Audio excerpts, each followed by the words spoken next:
While you're rocking with us at Toxic Radio, don't forget to check us out on social media. I want details, and I want them right now. Follow us on Instagram, Twitter, and Facebook. Now you're talking, brother. Chat with us, keep up on news. Just don't make it weird. Don't be a stalker. Don't be that guy. You just want to suck the joy out of everything. Toxic Radio. Get infected. Hey, you. I don't mean to judge, but you don't have enough stuff. Way to rub it in, jerk. Know where you can get stuff? We got stuff. Lots of stuff. Get the stuff you need at toxicradio.net or through the free app. A caveman could do it. T-shirts, hoodies, mugs, stickers, all featuring your favorite Toxic Radio shows. Okay, literal goosebumps. So get off your ass and get your stuff. I don't think that kind of language is appropriate. And get some stuff for the people in your life too, you selfish bitch. You got yourself a deal. The Toxic Shop. Don't buy it safe. Buy it toxic.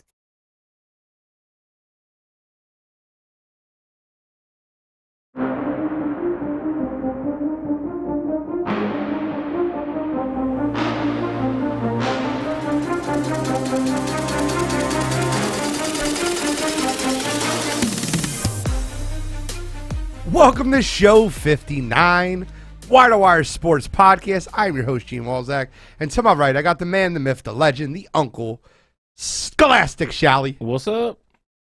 To my left, I got Kent State's own, Cleveland's own, Buckeye Proud. Yes, sir. Cottrell Simpson, College Cottrell. Listen, I'm just going to get out of the way, let these two go at it for the next 25 minutes. I'm going to sit back, drink my... I love this stuff, by the way. They should sponsor us. It's Monster Water. And just let these two talk about the best rivalry right now in college football. It just is what it is. We're going to talk about rivals this week. We're talking about college football. We're going to break down they announced all the awards, the finalists, and, you know, like all the people for each college football award. We got NFL. We got Turkey Day. Hopefully we can help you make some money while you're eating some turkey. We got Pick'em segment. We got to talk about the NCAA basketball game last night. Gonzaga versus UCLA, 1 versus 2. Best two teams in the country. I don't know, maybe not. We got a hockey hot stove segment. And we got Brooksy DeChambeau on Black Friday. So we got a lot to get into. But we got to start with the biggest news of the week. You got number 2 versus number 5 in college football in one of the biggest rivalry games there is.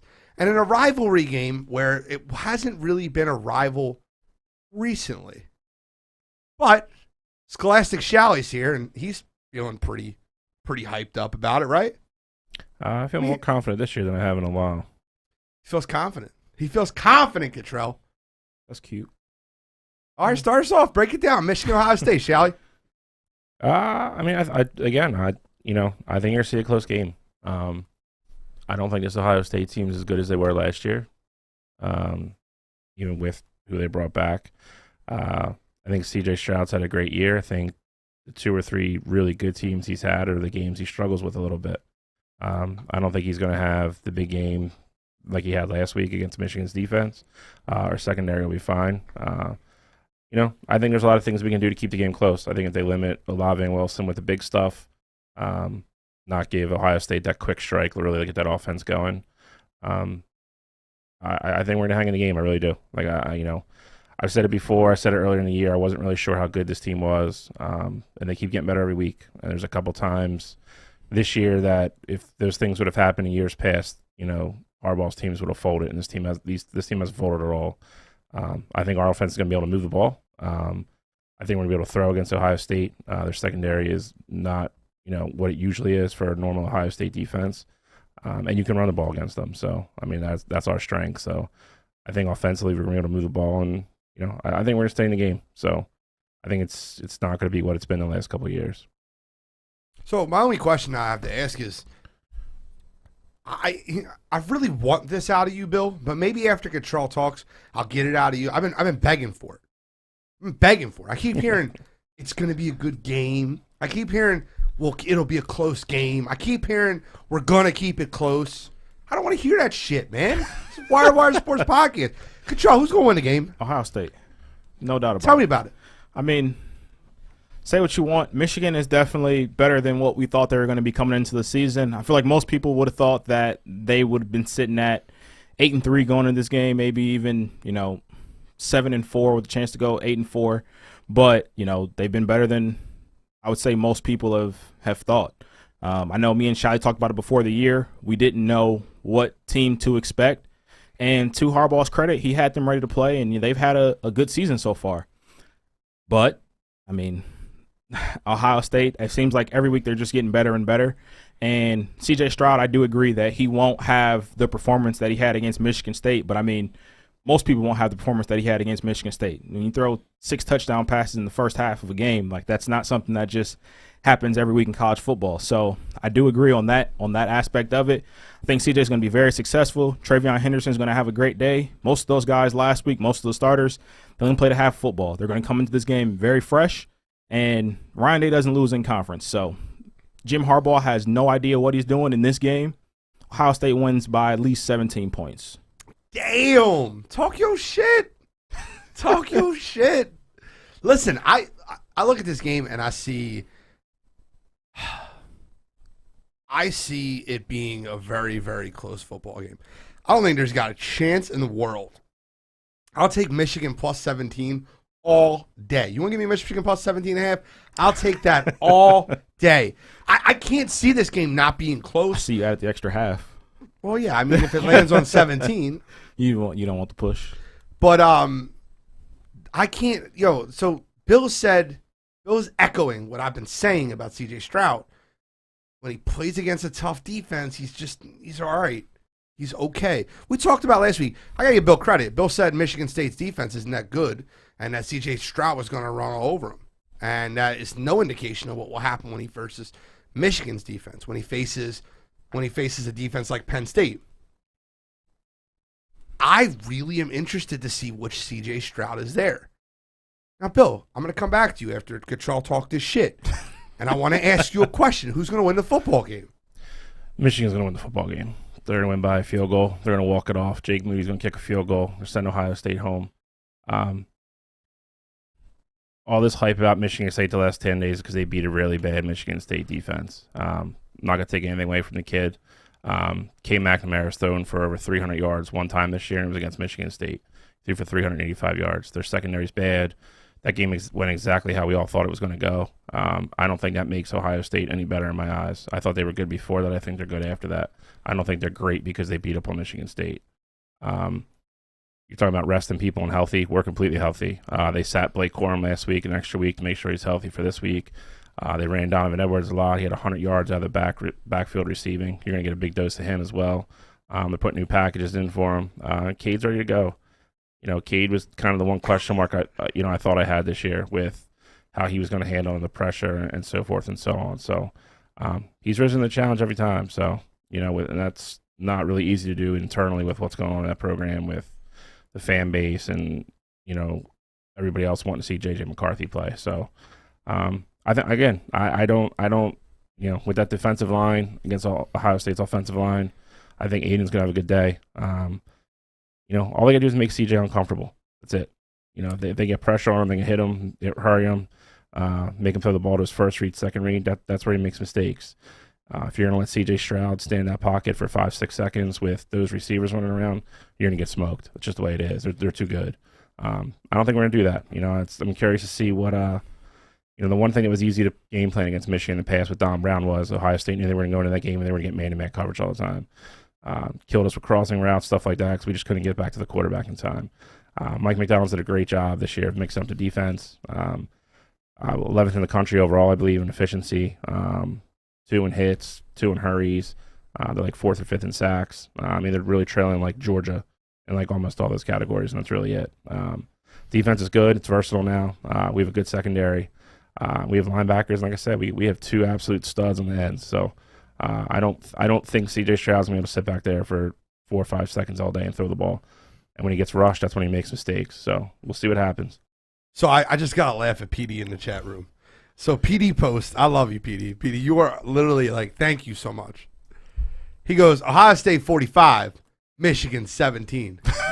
About 15 seconds into Bill talking, he goes, Michigan 23, Ohio State 20.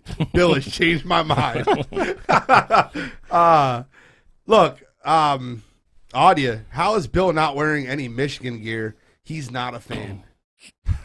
I got a surprise. I got a surprise for you guys. I'm going to tell you the surprise. Okay.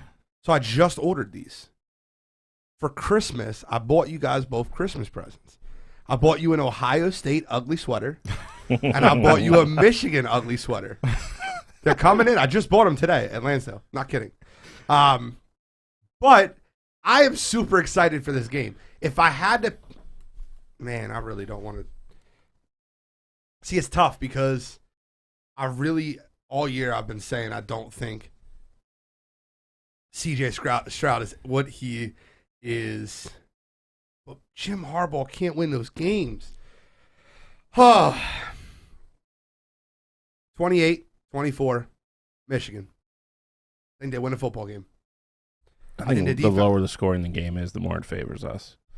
I don't think there's going to be a team in the country that's going to be able to eventually stop Ohio State from getting in the 20s. No. So in order to win that game, you have to score 28 points. Yeah. So I believe 28-24 Michigan is the score. I think C.J. Stroud gets sacked, strip sack, fumble on the 17-yard line on the final drive of the game down 4. on the Michigan 17. It's going to be an edge rusher, one of those linebackers Bill loves so much. I feel a weird upset in this game, man. I feel it. It's 8-point spread. I think that's kind of wild. I think Michigan wins the game outright. I really do. Why is that wild? They're both 10-1 teams. They're both. So you thought and it's in Michigan. You thought it should be lower or higher? Yes, lower. Oh, okay. Okay. Yeah, I think the spread should have been Ohio State minus 4.5. I mean, then you'd have had 95% of the money going on Ohio State, and Vegas would have lost a lot of money. Okay. I guess we'll find out. So if 95% of the money goes on Ohio State and Michigan wins the game outright. I'm saying at 4.5. If 95% of money goes on Ohio State and Michigan wins the game outright, Vegas wins a lot of money, right? Yeah, but I mean, what's the odds of that? And I'm telling you, I just feel it. I feel like that Michigan defense is very similar to that Penn State defense. And the difference between the Michigan defense and the Penn State defense is Michigan has an offense to complement that defense. They have a running game to keep their defense off the field. And like I'm saying, the offense part means they're going to run the football. They're going to move the ball. The game being in Michigan, I just don't. Man, these are college kids. These are college kids. Going into Arrowhead's tough. Going into Gillette is tough. Going into the big house at 19 years old, I don't know. And it's funny because I really think Jim Harbaugh might find a way to screw this game up. Like he does. So it could be 31-28 Ohio State. But I really, really, really just believe C.J. Stroud's going to have a tough game. 2 touchdowns, 2 interceptions. I think you're going to rely a lot on Travion Henderson. And I think that the game will be 28-24 Michigan. The thing with Michigan, too, is that, if they start slow and they don't score and Ohio State scores a touchdown or 2, they're in the same boat as Michigan State was last week, where, the strength of their team is running the football.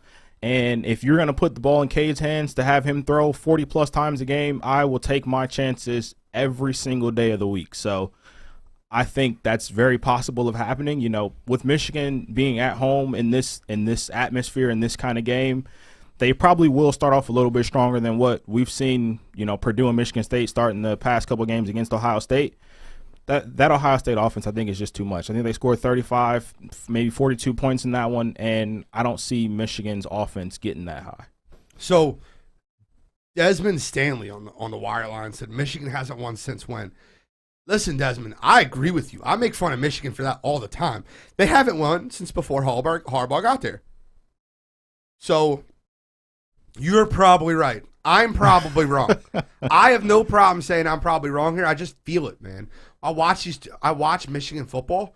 They have some really good edge rushers. And if you get CJ off his spot, I just seen how much Clifford got smoked in that game versus Penn State. And this game's in Michigan, and this has got to be the hype is everyone's going to be for the game. And you know what translates when emotions are high? What always translates when emotions are high? Letdowns. The run game. Oh. The run game. And I think the run game is very equal across the board. I think that, Michigan's got that 2-headed monster. Am I correct? Yep, Corum's playing, so. And it's actually 3 because you're gonna see Edwards on Saturday, so. And then you have Ohio State with the best running back in the game, the best running back in this game. So I really believe that the difference is the Michigan defensive line versus the Ohio State offensive line is a better matchup for me than the Ohio State offensive line versus the Michigan front seven. Anybody? Any more comments on this? Come on, guys. I thought there'd be fireworks. I don't want to be the guy leading this shit. No, I mean, listen, it's like it is with anything, man. I mean, and again, I mean, I'm not going to say, Day is probably going to be the better guy to make adjustments, but if Michigan start the game and not let Ohio State do what they want to do, that's when the game gets really interesting to me. Because again, I don't think we're in any problem moving the ball on that defense. None. I don't. You're 3 fresh running backs. We have the better line. Our offensive line's up for line of the year. Like, they're going to be able to run the ball on that team.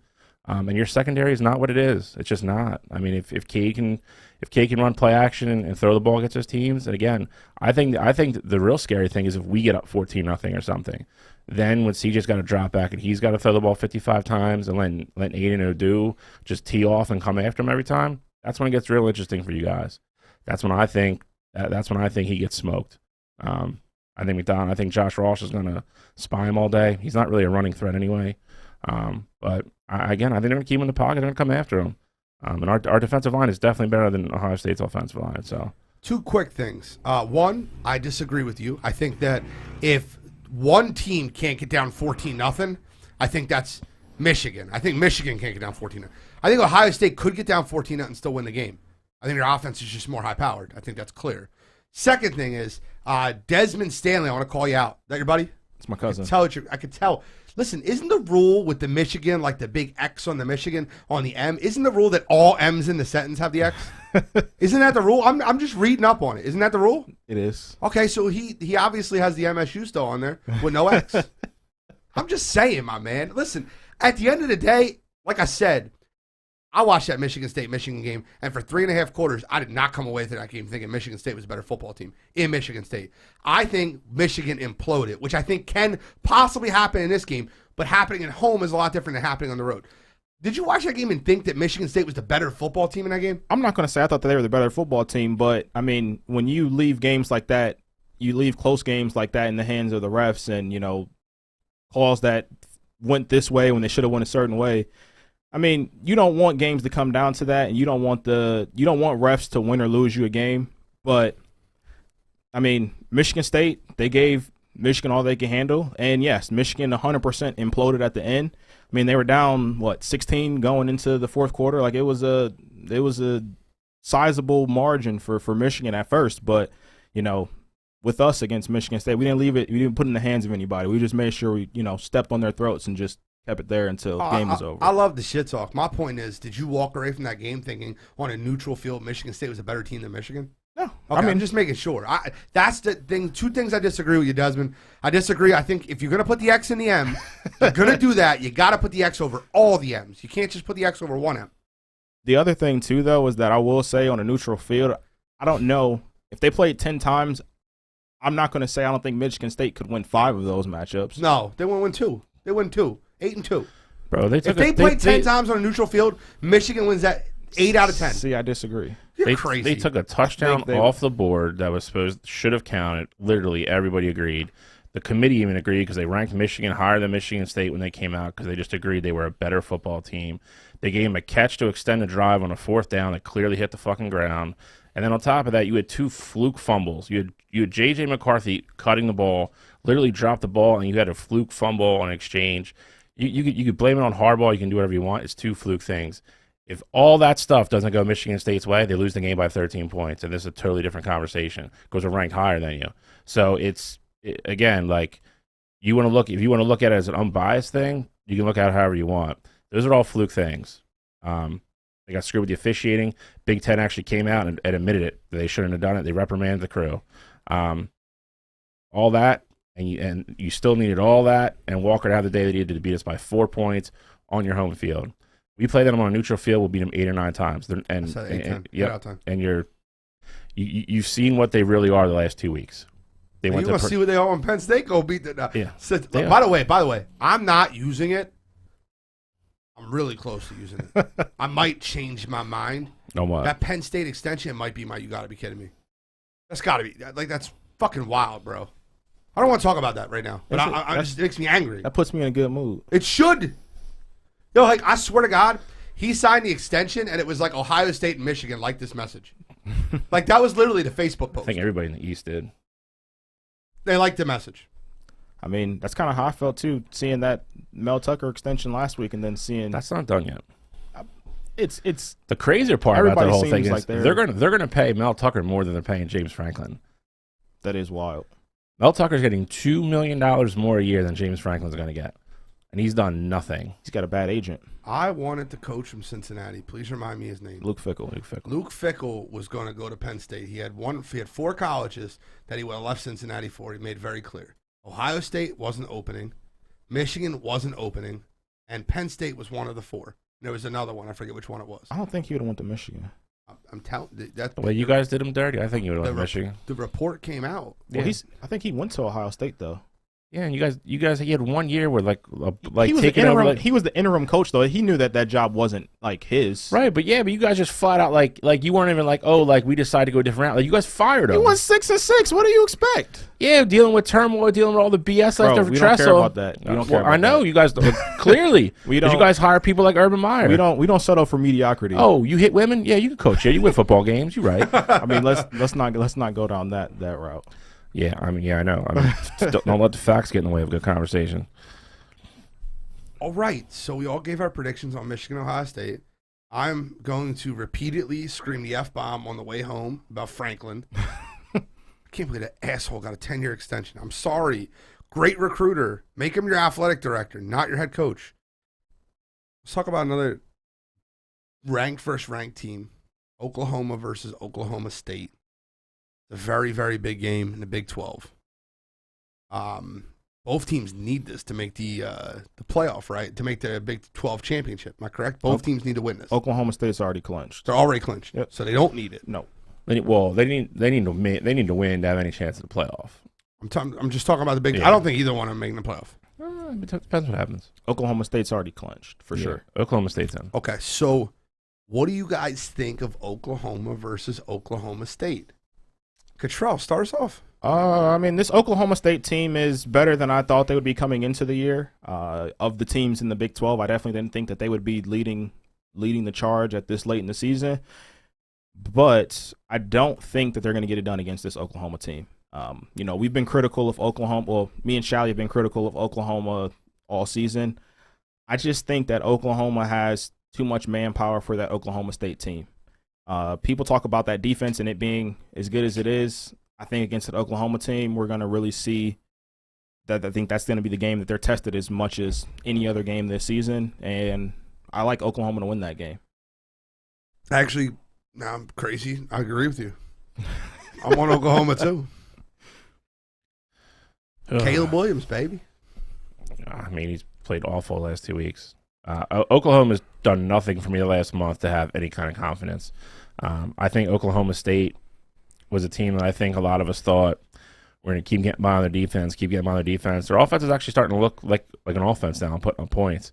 And that defense is stout. I mean, they have a top 10 defense. I mean, they're playing the Big 12 where it's not like you're playing slouches. I have no confidence in Oklahoma, whatever. I don't know why they even showed me anything the last couple weeks to think they're going to flip some switch magically and go into Oklahoma State and win this game Saturday. None to me whatsoever. Caleb Williams started off great when he came in for Rattler, replaced him. Last 2 or 3 weeks, he's been terrible. They're not moving the ball. Their defense still isn't going to stop anybody. They're playing the best defense in the Big 12. They struggle with Baylor. I don't see them going in there and winning that game. I like Oklahoma State very confidently, actually, and comfy. I think Oklahoma State will win that game by double digits. Okay. Oklahoma ran the ball pretty well against Iowa State too, and I get that Caleb Williams hasn't looked great, but he showed me a lot earlier in the season, and I think Oklahoma against the bad teams, yeah. You should. Oklahoma State's defense isn't that great. They have a top 10 defense. Yes, they are. Oklahoma's defense is better than Oklahoma State. No, it's not. No, it's not. It's not even close. I still think Caleb Williams gets it done. I've been a fan of the kid since he came in. I just don't like Spencer Rattler, so I'm going to stay with my boy Lincoln Riley, Caleb Williams. The other thing I will say about that game, though, is that Oklahoma it almost seemed like they were trying to hide Caleb Williams last week just because, I mean, I know the game against Baylor, he went out with the hand injury, and, you know, when he came back in the game, he wasn't the same. And then against Iowa State, he didn't look great either. I almost wonder if they're going to have a lot of Spencer Rattler going on in there. I feel like they're going to give Caleb a shot to, you know, play. Could this be like a reverse Texas game? I feel like this could be very close. I mean, yeah, actually. But I think it would be very close to what we saw with Alabama when Tua and Hurts were there. Like, you know, Hurts just came in and he was ready. Spencer Rattler isn't as mentally tough as Hurts, not even close. But, I mean, it's nowhere near as good either. I think I think that Rattler has the talent. He's just not consistent enough, and he's not mentally strong. So I see I'm mentally strong. He's going to transfer as soon as the season's over. Oh, that's a fact. That's a fact. He's already in the pool. He might. You know what? He might go somewhere like LSU or Florida with one of these new quarterback openings. New coaching screw up their program too. I don't know. Again, I just you know, Lincoln Riley's a great coach. If they show up and they look like the Oklahoma we thought they were at the beginning of the year, more power to them. I just don't see it. I mean, they've every good team, and then you factor in the Kansas debacle. They're just not. I don't know. I just think Oklahoma State's a better football team. They're home. That game matters for them. I don't know. I just, again, like you were saying earlier, like feelings. I really feel like Oklahoma State wins that game. It's a fair. I mean, obviously, I understand that point. Both played Iowa State. Oklahoma beat them 28-21. Oklahoma State told me 24-21. So the 4 points, I'm gonna give to Oklahoma. Why didn't you use that for Ohio State and Michigan? I can't. Well, against Michigan State. I don't. Just didn't feel like it didn't fit my narrative. Okay. Just making sure. Okay. You got Ole Miss versus Mississippi State. The Egg Bowl, baby. I feel very confident in this game.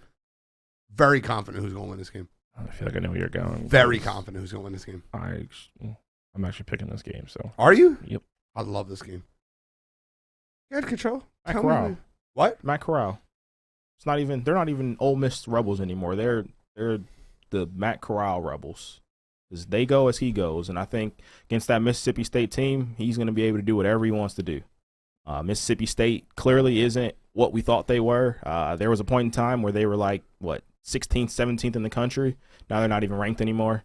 I think that Ole Miss team is going to have their way, and Matt Corral and company get it done. You picking us? I am. I think Mississippi State wins this game. I think Mississippi State wins this game big. Really? I don't think it's that close. I don't. And Shalley's on my side. He's picking Mississippi State. It wouldn't surprise me. I know he's going there. So, favorite favorite rivalry game that's not Michigan, Ohio State. You guys can't pick that. You know, the best thing is we don't have, like, you want to know how great Michigan and Ohio State is? Yeah. You know, like all these other things like Iron Bowl, Egg Bowl, like whatever. You guys don't have a name? The game. No, just call it the game. Just call it the game. Everybody knows what it is. Is it really called the game? It's called Yes, the game. 100%. That's stupid. No, it's not. It's amazing. I think that's really dumb. No. It's badass. It's the game. It's boss You know what it is. Yep. Exactly. The game. Oh, Michigan and Ohio State are playing. Nobody mistakes the Egg Bowl for the game. Nobody. Oh, the game's on at 12? I'm going to go watch Michigan and Ohio State. Yep. What's your favorite rivalry game? Mine is the Iron Bowl. I think there's been enough. Like I've watched, you know, the cool thing about this Saturday always is Michigan and Ohio State always start off at noon. They always play at noon. As much as people clamor for them to switch it to prime time sometimes, like I would love this week to be like a kickoff under the lights. But traditions, Thanksgiving weekend, they play at noon. Auburn, Alabama is always 3:30. You know, you finish that game, you go right to that game. You know, you had a couple years ago where Alabama tried the long field goal. Guy ran it back 115 yards. I swear he caught it behind the goalpost. Still didn't tackle him to win the game. And usually when Auburn is what they're supposed to be, it's usually a good game. It's a competitive game. It's interstate. I mean, it makes it even worse than Michigan, Ohio State, obviously. People are deeply rooted what side they root for down there in Alabama. Schools are like hour and a half, 2 hours apart. They're not close. They're not far. And again, I think a big part of the rivalry is, for any good rivalries, the games usually have to matter, and those games more often than not matter. Have it be for Alabama or Auburn. And Auburn is one of those programs. I mean, they've won a couple of those games when they had no business winning the game. So upsets always happen. That makes rivalries better. But for me, it's the Iron Bowl. I enjoy watching it. This year's probably not going to be that good of a game, but for me, it's the Iron Bowl. Control? For me, it is also the Iron Bowl. Oh, bro, pick a different one. Iron Bowl is the game that really sent it over the edge for me was Chris Davis returning that field goal, 109 yards for a touchdown. Just seeing the kids' reactions on campus, them throwing toilet paper all over trees down there, it's absolutely nuts. If you want to give me my second favorite one, I go Oregon State. Civil War is a great game. Oregon State hasn't really had great football teams recently. But they always seem to give Oregon problems. Exactly. They always compete in that game. Again, interstate too. I mean, it's absolutely. And a lot of those games, games like that, the kids take it personal because they may have grown up, wanting to go to Oregon their whole childhood, but then they get 18 and Oregon doesn't offer them, but Oregon State does, and they use that as motivation to, So they're just going to say that's the one. I don't want to say it's not unique, but it kind of is, because if you're getting offered by Auburn, you're probably getting offered by Alabama. If you're a 4 or 5 state. Yep. There's a lot of kids that play on Oregon State that are in-state kids that didn't get offered by Oregon or didn't get a chance to get out of state. They take a lot of pride in that football game. Yep. And you've seen it before. You've seen Oregon go in there and get smacked numerous times when they were really good too. I have another good one, but I'm going to let you go in case you're using it. I'm cheating. I'm using one that's not being played this week. Okay. And do you know where I'm going? Army Navy. Damn right. Yep. Damn right. Army Navy, man. Listen, it don't matter how good Army is. It don't matter how good Navy is. Those two teams muck and grind, throw the ball a total of 8 times in the whole football game, and it is a knock. And dude, you watch the cadets and you watch the SEALs get into that game. Snooze fest. Stop, man. See, I mean, I'll watch you don't know it. tradition, man. I'll watch it, of course. It's like the friggin' Masters. The pageantry of that game is amazing, especially when you consider, I hate to say it, but what's going on in this country the last decade or so. To watch them go to play and play on a spotlight like that that game's special. If you've never been to one, go to one. Oh man, it's amazing. It's amazing. And it's not even just a football game. It's everyone watching the football game. It's everything around it. Like I said, the pageantry to it is second to none. This kid's get honored to get a chance for their spotlight. From a pure football standpoint, that game is not fun to watch. Of course you watch it, and there's so much excitement behind it because, obviously they take so much pride in it, but football as a pure football game, I don't know when the last time that game's been I got you. Got me out of my boots. That game can be 6-3 and I'll watch every second of it. Of course. It's the only game on that week, so of course. Let me ask you a question. They do that intentionally. Let me ask you a question. How much are you looking forward to playing football tomorrow morning? I'm looking forward to it a lot. Looking forward to it, right? Yep. Can't wait to play, right? Yep. You think anybody on TV would want to watch us play football tomorrow? Probably not. It's our Turkey Bowl, man. It's our Turkey Bowl. It's a hard But Army, Navy, it's literally, it's any cadet that's ever went to Army. It's any midshipman that's ever went to Navy. It's any SEAL. It's every single person split, divide, and they're all in fatigues or they're all dressed in their sailors' uniforms. I'm telling you, man, watching that game from the link, or sometimes they have it at Annapolis, it is incredible to watch. I mean, that's cool. Isn't it? I think it's in New York this year. Is it really? I think so. God damn it. I didn't check that. New York weaseled their way into it somehow because it's usually Bro, either Philly or Annapolis? Baltimore. Yeah, we're playing football tomorrow, Tiny. You want to come? Strap on them pads, baby. One thing about that, see that game, I also consider its own thing. That's why I wouldn't even consider it a rivalry in that aspect. I feel like that's its own. Well, you went Civil War. You went Iron Bowl. Yeah. I'm not. What do you want to go? No. I mean, there's another good one. It just hasn't been relevant in the last, say over a decade, probably even longer than that. Notre Dame? No. I thought that's where you were going. Notre Dame, Stanford sucks. I don't disagree. Florida State versus Florida Yeah. used to be a banger game. Oh, every bro, year. late 90s? Yeah. Late 90s, early 2000s when they were both like Danny perennial- Werfel? Warfel. The game is at MetLife, Peter Wark? by the way. It isn't Sam, it's in New York. It's at MetLife. Peter Wark? Peter Warwick. Jamie, MetLife Stadium, December 11th. There you go. We're going. I'm just kidding. I wish. I hate New York. All right, so let's get in these Hate that awards. game. You got them? Got him. I can't wait to do these. These awards should be fun. I'm going to be just a hater. Where we want to start? Cottrell called out. Start from the top. All right, here we go. Chuck Bednarik Award, College Defensive Player of the Year. I have a huge issue with this because I didn't realize he wasn't in here until today, but I'll go over it now. You got Will Anderson Jr. from Alabama, Jordan Davis from Georgia. I don't know how to talk. Kyle Hamilton from Notre Dame, and Kayvon Thibodeau from Oregon. Now, the fact that Aiden Hutchinson is not in this is ridiculous. I'm going to tell you why. It's not me being a Michigan homer. PFF, obviously, that grades college players like they do like anything else. He's been the number 1 ranked defensive player in college football 5 different weeks this year. He's had an incredible year. You're going to put him in over Thibodeau, who he's outperformed and missed game. And Kyle Hamilton's missed half the damn season at this point. And Kyle Hamilton's a stud. I've said it on the show numerous times. So this is definitely a 2-dog race. He's gonna be a lottery pick. He's a great safety. Great. I'm not taking anything away from him. But the kid's played 6 games. This is definitely a 2-dog race. I mean, it's a 1-dog race for me. But Yeah, who you got? I mean, I don't know how you don't give it to Jordan Davis. I agree with you, but Cottrell's going to argue someone else. Well, he's going to argue Will Anderson then. I know. Yeah, Cottrell. Go ahead. Argue it. Will Anderson's Let's go, CJ. Will Anderson is definitely the most important player to his team. He plays that. Is that a word? Most important player of your team? It's an MVP award. It's a skill award. If it's a skill Most award, then it valuable. goes to Kayvon Thibodeau. No, that's not No, potential no. award. No, yeah, it's not. No, you potential. said it's a skill award.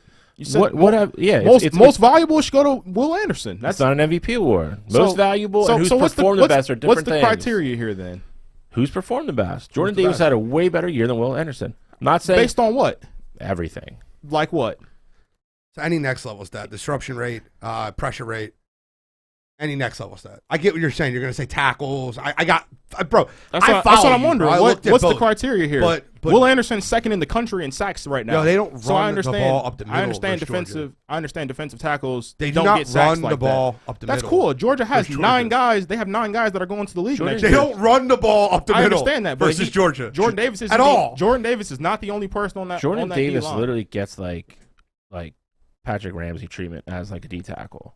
They're just not gonna run the ball. They're like, we're not doing that. No, they just run stretches. Yeah. Yeah, you can Pitches. run away from them. They're not running. They're not running up the middle. They're not running between the Bro, tackles. and you say Jalen Ramsey. I would say more of Aaron Donald treatment. Bro, Jordan Davis is going to be incredible at next level. I say, who would you, if you had to pick next year, you want first pick, who you taking? Well, that's not the award because I think I- Kayvon Thibodeau. Correct. See, we'll get into that later once we get the draft thing. I wouldn't take him. Why would I take a defensive tackle? I'm saying if you had to pick between the two, Between Will Anderson and Jordan Davis? He knows, it's Davis. Yeah, take Jordan Davis. Okay. All right, so we're going Davis. You're going Anderson. Correct. It's one for me. I love that he at least argued their side. It's not fun if we all just say Davis, That's fine. even if it's the right answer. It's not. It's all right. It's one for me and Gene. It is what it is. Blitnikoff Award, outstanding receiver for the most messed up category. That Can we make our own? Butchered. I mean, we should make our own. You got Jordan Addison from Pittsburgh, who has no business being on this list. You got David Bell from Purdue, which I'm okay with, and then Jamison Williams from Alabama, which shouldn't be on this list. How Jahan Dotson did not make this list, and how I just don't know how you put either Olave or Wilson on this list. And obviously, I hate them. Well, but, B. Wilson. Olave's Wilson. missed too much. Yeah. Well, Wilson missed the game too, didn't he? He did. Yeah, he got suspended for being bad. Jahan Dotson. See, I mean, I don't. well, if we're going, are we going? Well, we got to do this list first. Okay. So for me, it's David Bell from Purdue. I just don't. If it doesn't go there, I don't know what we're doing. It's David Bell, and it's not close. I agree. Yeah, that's what I said, Jahan Dotson. Not close at all. Do I have to pick from that list? Yes, you have to pick from that David list. Bell. Okay. The crazy thing is that Jahan Dotson. Jamison Williams is, I mean, obviously everybody knows he's the Ohio State transfer, but I mean, I don't see how you could put him above either of the two guys from Ohio State. I don't disagree. I don't get it. If you're going David Bell, Dotson, And Wilson. and we're going Wilson, I guess. I'm okay with that.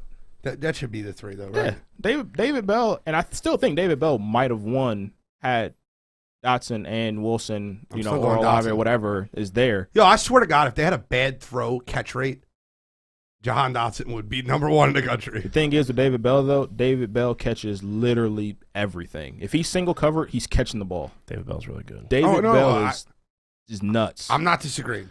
I just don't. My point is, Clifford don't throw the ball anywhere near Dotson and catch the ball. Oh, I agree. Well, that's what I'm saying. Like, I mean, you obviously watch these kids play, so like you obviously watch enough games to like look at David Bell out of Purdue and be like, he's got to be on the list. But then Dotson and the Ohio State kids who've lit the world on fire don't give I me think Wilson. recognition. Olave, I think, is the better pro prospect. Wilson's higher in like every mock draft now. That's not what I don't. I'm telling you what I think. Doxson's higher than both of them. What do you think? Who do you think is the better pro prospect? I think Wilson is the better pro prospect only because Really? their route running is very close. Wilson's a lot faster. I just think he's going to have Wilson's more of an advantage when it comes to like his usage and stuff like that. Olave is more of a deep threat. He's a good route runner, but he's more of a deep threat. Wilson has a little bit more in his toolbox, I think. They project Wilson to play outside at the next level, and a lot of teams have Olave in the being a slot. slot guy. It's fair. It's fair. Maybe the next one. We have to do this one just because of who's in it. Lou Groza Award, best place kicker. You got Gabe Burke from Oklahoma. You got Noah Ruggies from Ohio State, and you got Jake Moody from Michigan. Jake Moody. It is Jake Moody. That's the answer. Okay, but that's we'll the only see reason he what had the kicker thing is because he knew you're gonna win for happens. Michigan. I know my kickers, bro. Yo, I'll tell you right now. Ad nauseam on this Shally is a kicker. I kicked in high school. I'm a kicker. Justin Tucker's my dude. Noah Ruggles has literally missed one field goal. Yo, tell me all how he year. doesn't sound like Jason Bateman in couples retreat. You want to check tape? Nah, it's John Favreau. You don't got the character right, bro. Yeah, sorry, John Favreau. Favreau. You want to check tape? I don't know. Noah Ruggles has literally missed one field goal all year. Hasn't missed any extra points. So give me the Buckeye. I'll take Jake Moody, who doesn't kick extra points and 34-yard field goals all day. Jake Moody has 3 from 50+. Who wants to go to Applebee's and hear how about you rocked in high school football? Yeah. You got to listen to them, too. Then they'll want to go to Applebee's with you. That is such a good line. Great movie if you haven't watched it. It's a great movie. All right, let's get to the good ones. Yes. Maxwell Award, College Player of the Year. Kenny Pickett from Pittsburgh, Kenneth Walker III from Michigan State, Bryce Young from Alabama. If you can't see me, if you're like listening to the podcast, I am fucking grinning ear to ear. Ear to ear. Is there a missing name on that list? Is someone missing on that list? Yeah, Dennis Cottrell. We think. Yeah, they left off the Heisman Trophy winner. I will bet you. No, a snowball's chance of hell. Odds are gonna tank Give me after this Kenny week. fucking Pickett. I don't think Pickett's win that award either. I don't. Nuts. I agree. I think Bryce Young's gonna win the award. I agree. Bryce Young's winning the award. I'm gonna say Kenny Pickett. Kenny Pickett's third on that list. Agreed. Can we also talk about that? Though, like everybody's like, okay, like CJ threw for like, what do you have, 6? Yeah.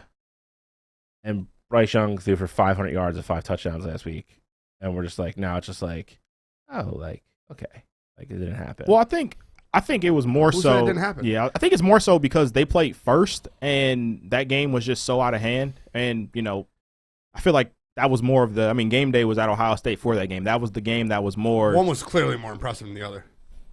televised. Yes. 6 touchdowns in the first half. Yeah, it's a bad team.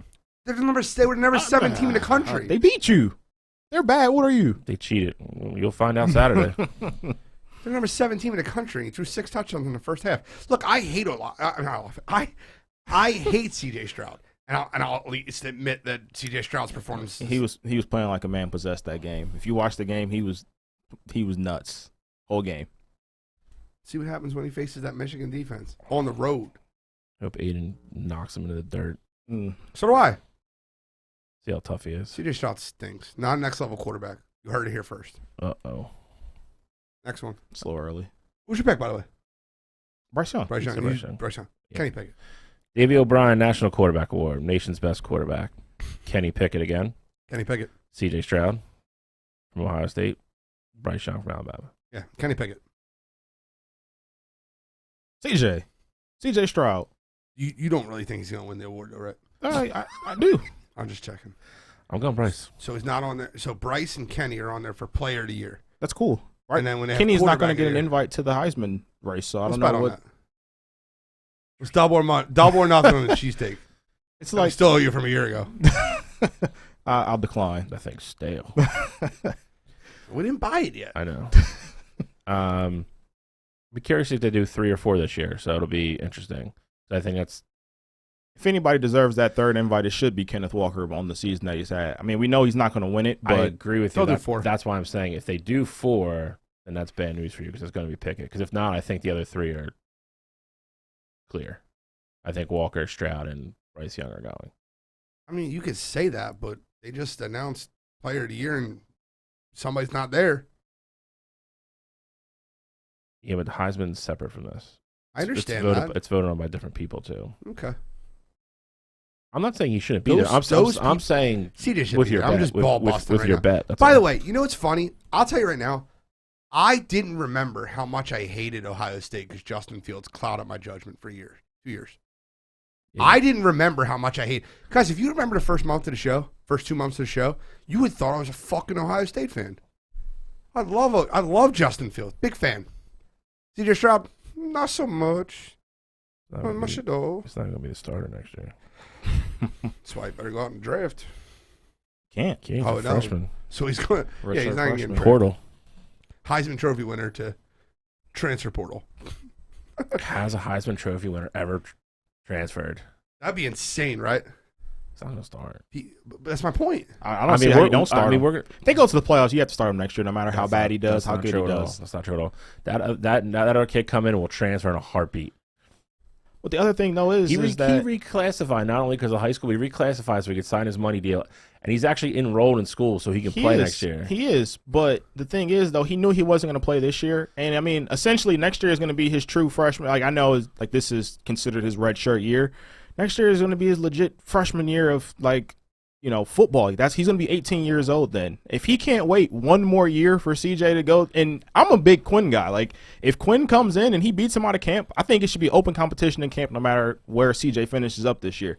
But if Quinn doesn't beat him, you can't be too mad. You're an 18-year-old kid at one of the best football schools in the country. You wait your year. Ryan Day is going to get you to where you want to be. That kid's walking on any campus next year and starting. If Ryan Day doesn't start him, he leaves. I mean, Mark my words. I feel like Facts. I feel like there's a Facts. not necessarily a loyalty because these kids are doing what's in the best interest of them, and I 100% agree with that. But I feel like Quinn and Ryan Day have had this conversation before. I don't think he would have reclassified and did this if he didn't have a plan in mind already. Yeah, he's starting next year. CJ Stroud's But not. I know Ryan Day didn't tell him like, hey, Yes, he you're, did. You're going to be the starter next year. Yes, he did. I just want to figure No. out where we came from because do you remember? Stop singing. No, I'm not. Do you remember when you were talking about CJ Stroud might get benched? Do you remember that?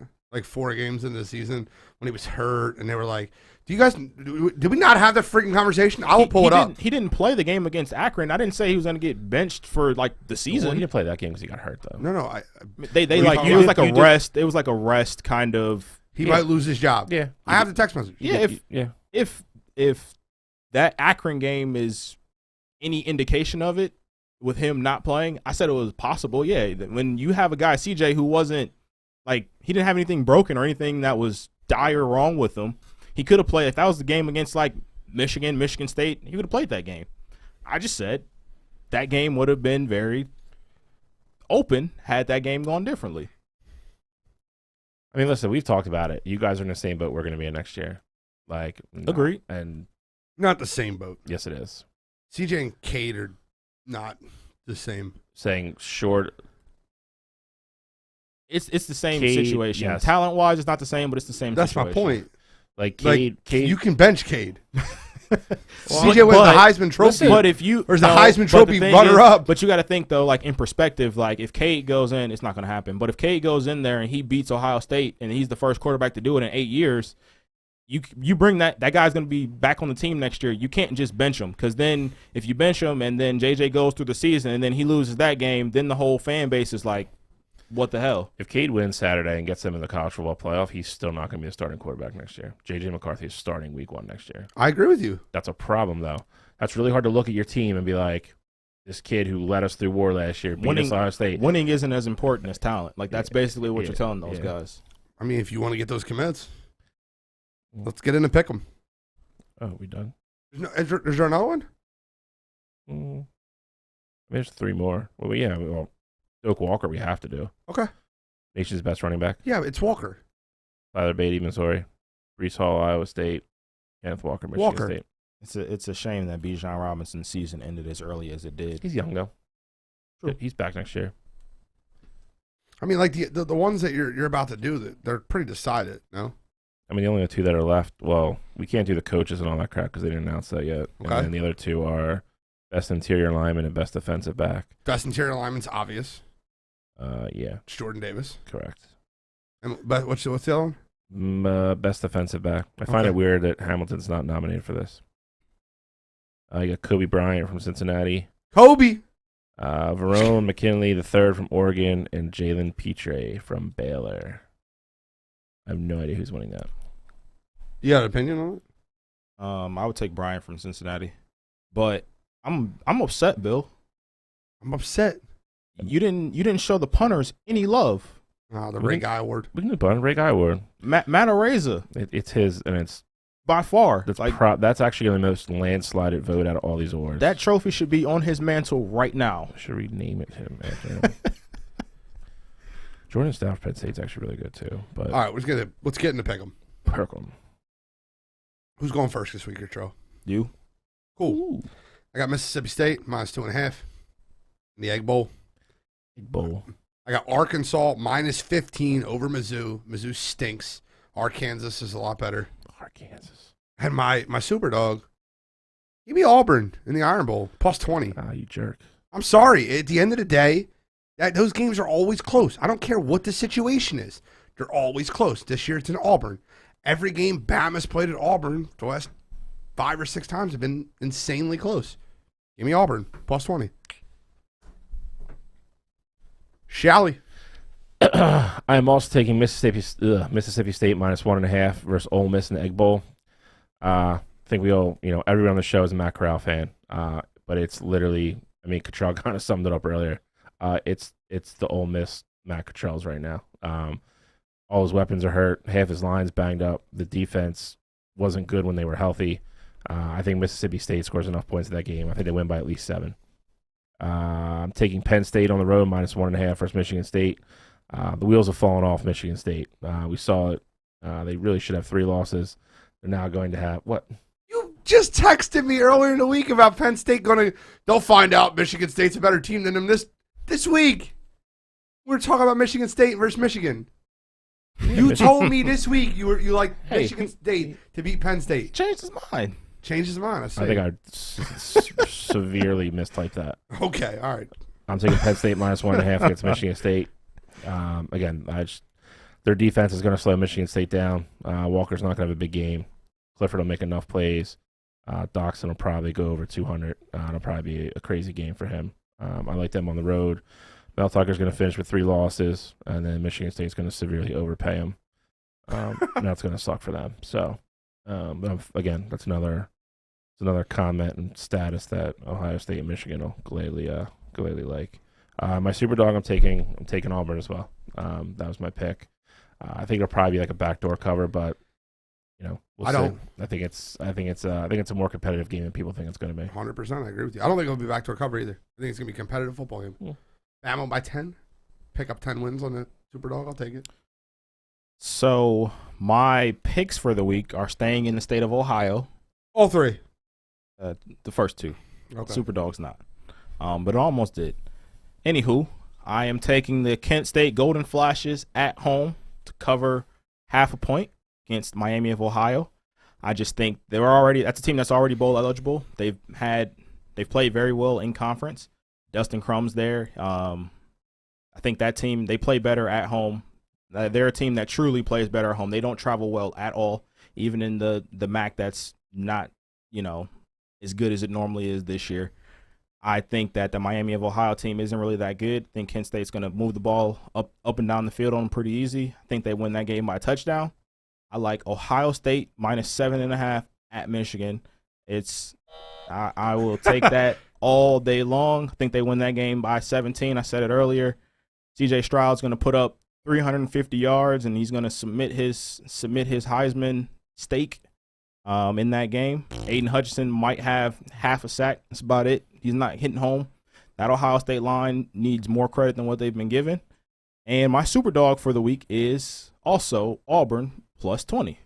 So all three of us have the same super So it's not hitting. Freaking guaranteed loss now. No, it's not. I love it. I said for college football, 55 minutes on it, bro. That's a record. Told you. It's a record. Big week. Big week. Let's get into the pro sports. Pro sports. Hey, guys, if you're looking for pro sports, we're ready. Pro sports starting. I'm going to post that shit right now. I got pro sports fans. Pro sports starting. Right post. Done. All right, so NFL. We got a bunch of games. Do you want to do the big 3 games of the week first, or do you want to do Turkey Day games first? Turkey Day is tomorrow, man. You guys all said that. Yeah. Start answer. I'll tell you right now, this is one of the weirdest, hardest weeks to bet at pro football I've looked at in a long, long time. It's a lot of weird spreads. Turkey Day games. Detroit is playing at home. They're getting 3 points versus Andy Dalton, the Red Rifle, Red Rocket, and the Chicago Bears. What do you guys like in that game? Start off your. This is exactly what's going to happen. Ready? We're going to go meet up at 9 o'clock. Bill won't come. But we're going to go meet up at 9 o'clock, play football. Right. After we play football at 9 o'clock, we're going to get dressed. It's going to be 11:30. I'm going over to the grandparents' house, sit down, little shrimper action. Not a big shrimp. Watch the football game. What? He's not a shrimp guy. Not a Thanksgiving food. For us, it's a little preview. Little Appetizer. A little preview. Little hors d'oeuvre. Little hors d'oeuvre. All right. Little shrimp cocktail. For the noon game, that's what you... That's exactly. Shrimp crackers and the shrimp crackers and the cocktail sauce, baby. Boom, boom, boom. A little sandwich. Use a little fork to get them No, out. no. To get in little mitts. That's my hands. Dirty mitts. Dirty mitts. So every year we watch Detroit lose. And, it's funny because my grandpapa always says, Detroit always plays tough on Thanksgiving. And I guess he's remembering, the 1990s with Barry Sanders. Yeah. But, it's not happening. It hasn't happened in years. I think, last year they got blown out by Deshaun Watson? He got smoked by somebody last year, yeah. They get smoked every year. I mean, they're going to get smoked this year, but... I like the Bears, man. I like the Bears. I think they're better. So I think the Bears are a better football team than Detroit, and I think that this will show you that. And I think right now, with that offensive line, the way it's set up, Andy Dalton might be the better option right now than Justin Fields. For Chicago, I need Matt Nagy fired. I need that GM fired. What's his name? GM for Chicago. Help me out. Doesn't matter. Need him fired. Unemployed. That's his name. I need them all gone. I need Justin Fields with a brand new offensive line, and that's what I need. Is Allen Robinson playing? Yeah, questionable, but it looks like he will. I thought he was doubtful. So that's why I saw Last I looked. I seen questionable. Hamstring, right?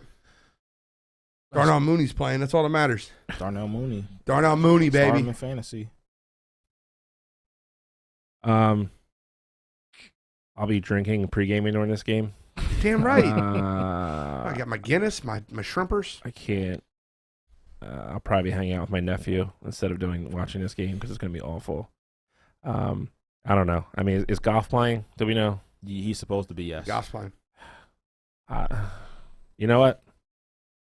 I'll go Detroit. Detroit gets a win? Detroit gets their win. They get Campbell's win on Turkey Day. It's kind of poetic. I think Swift has a big day. I'll go Detroit. Screw it. You're going Detroit. It's Thanksgiving. Right? I'm in the spirit of giving. We going with Detroit. I'm picking this game. Oh my God! Are you slow serious? Down. Oh God! Oh God! G's number one rule: don't rely on bad football teams to win you money. Yeah. Yeah. I friggin' screw that rule up all the time. Yeah, everybody does. But I know every time I do it, I look at myself and say, damn it, stupid. Oof, picking a game. I'll go Detroit. I'll go Detroit just for shits and giggles. And Yeah, I think the Bears are a better football team. I don't disagree. I think maybe home, Thanksgiving. They play super hard for Cam. Will get him his win. I like the Bears. Probably not, though. Okay, so next game we got now. You know, it's funny. I was looking at Las Vegas in the spot because I wasn't sure if Tyron Smith was going to play. I wasn't sure if CD Lamb was going to play. It's looking like everyone's going to play in this game. Yep. Dallas minus 7.5 versus the Raiders. This is a good get-right game for Dak Prescott. I think Dallas wins the game by 21. I don't know if I'm going 21, but I think they cover. I think they win the ball comfortable. I think they get back to basics. I think you're going to get a lot of Zeke and Pollard in this game. Yeah. And then I think they'll hit Lamb over the top on play action. I think everybody. I'm amazed he cleared concussion protocol in 3 days. Yeah, I mean, that was bad. It's bad, Must have meant he didn't have a concussion, or he's faking it. Maybe. Either. I mean, it's one of the two. But I think this is one of those games that, like, from a fantasy aspect, if you have Dallas, start all your Dallas players. I think they all put up points this week. I like Cedric Wilson, CD Lamb, Zeke. Yep. I think all three of them scored a lot of points. Daily fantasy. That's where Hell where we're yeah, going, bro. That's what we're doing. Sounds good. Same game. Same game. I hear you on that. I am going with the Cowboys too. I don't think it's going to be as much of a blowout as you do, Gene, but I do think they do get back to basics. Last week it seemed like they were too cool to let Zeke run the ball against the Chiefs. It was like, we're going up against this high-powered offense. They throw the ball a ton. Let's match them because we got the weapons to do it. And that's not what they are. They can be that if they need to be, but Zeke's a big part of that Cowboys offense, and I think he's going to get a lot of that workload on Thursday. Zeke likes these holiday games. Does play well on Thanksgiving. He does. I expect him to have a really good game, and especially against a team like the Raiders. Joe Mixon had his success last week. Zeke in that offensive line is going to have more success. I really think this is like their first drive. Like, Zeke has like 7 carries in the first drive. They just go right down the field, and it's just. Have they announced yet if Tyron Smith is? He's playing. Not even on injury list. He's playing. They're talking about the injury list. So yeah, I like him. I like the Cowboys even more with that. It's funny you say that because I wouldn't have picked the Cowboys without Tyron Smith. Every time we get into Dak Prescott being elite, he's not elite. We just stop talking about it. No, but it's fair because he has really good games and looks really good sometimes. But what to me separates good to elite is players like, all right, Aaron Rodgers is elite. I know you don't like Aaron Rodgers, but he's elite. I never said he wasn't elite. I said he's soft. He missed left tackle, missed a running back, missed a wide receiver. He still makes it work. Tom Brady's elite. Missed the players all around him. I remember the year he did it with no wide receivers. He got like a wide receiver that was doubling as a cornerback. He won 6 Super Bowls with no wide receivers. And that's my point. Yeah. So when I look at Dak, it's not the receiver thing. It's not the receiver thing. It's the left tackle thing. Because I think he's 1-8 when Tyron Smith doesn't play, which is absurd because he looks really bad. He looked terrible versus the Chiefs. 9 points, 2 interceptions. And by the way, the Cowboys got a huge turnover, and they didn't turn it into anything in the middle of that game. He looked terrible versus Kansas City last week. If you want to know why Dak Prescott's not elite, go onto YouTube and Google Dan Orlovsky breakdown of Dak Prescott. The numbers that guy came up with to break down his film and why he's very good but not elite is astounding. It's the best 3 minutes you'll ever watch. The thing with Dak Prescott is I don't want to compare him to Jalen Hurts because that's not who he is. But in a sense, it's kind of the same thing. Like, Jalen Hurts has been more successful lately because the Eagles have been running the ball, taking the pressure off of him and things like that. But I do feel like with Dak in this Cowboys offense, if they're not running the ball effectively and the pressure's not, and the pressure's all on Dak, he's going to fold. That's just not the kind of guy he is. Right. So I think that's the. I need it. 100%. Like, you could not be more spot on with that. Like, I would say he's more talented than Jalen, but Do I have time for a 2-minute rant on the Eagles? Because you brought Jalen Hurts up. No, Can I get 2 minutes? I guess I'll open the door. We're going to talk about the Eagles in a little bit. All right. I just want to rant on that for a minute. Nothing bad against him. You said it perfectly. That is perfect. Perfect. I don't think Dak Prescott and Jalen Hurts are the same quarterback right now. I think Dak's obviously way more evolved than Jalen Hurts is. Yep. That's not my point. But Ed Conroy, thank you. Press coverage kills Dak Prescott. His timing on his throws against press coverage is terrible. His throwing in zone and too deep is phenomenal. Ed, couldn't agree with you more. Do you want to know why his throwing versus zone is so much better than press coverage? In press coverage, when you have cornerbacks sticking wide receivers man-to-man, they're not worried about the run. Correct. In zone, when you have people watching the ball and watching the play, they're attacking the run. So play action really helps Dak Prescott. So I couldn't agree with you more. You guys have it spot on. Man, watch football with your eyes.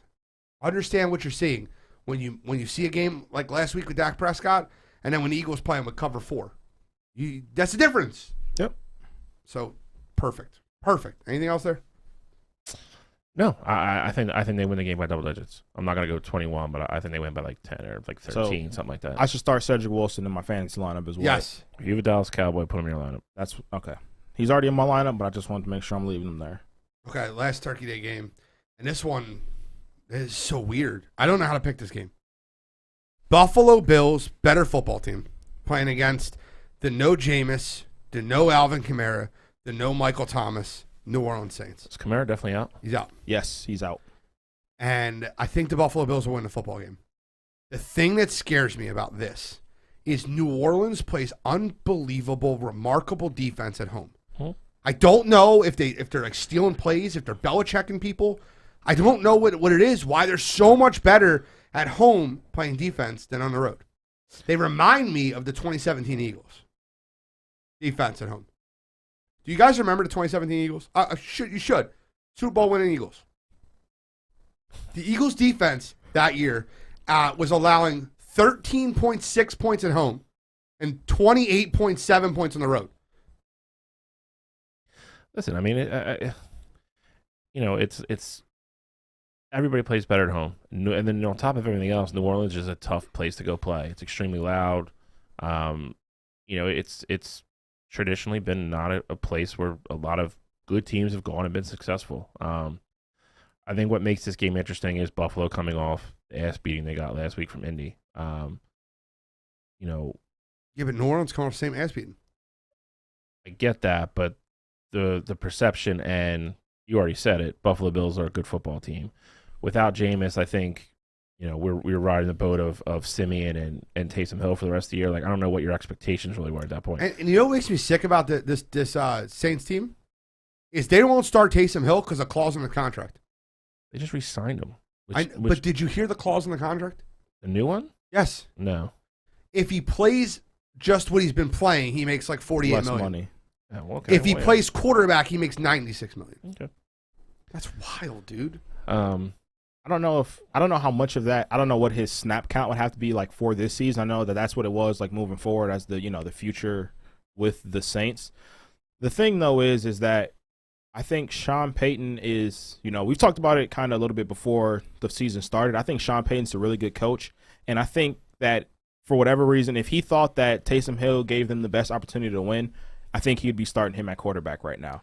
The one thing that I will say about Taysom is it seems like since he got this concussion, they've been kind of almost scared to use him. Yeah. I don't know if that was it was more serious. I mean, he missed 3 weeks with the concussion. That doesn't typically happen in the NFL. So I don't know if there was like more to that, if he just hasn't been the same player. I don't know what's going on there. He sat on the sidelines versus Philadelphia. He didn't play. I know, but since he's been back from his concussion, since he got his concussion, his usage has been way down. Chris Cargan, I agree with you.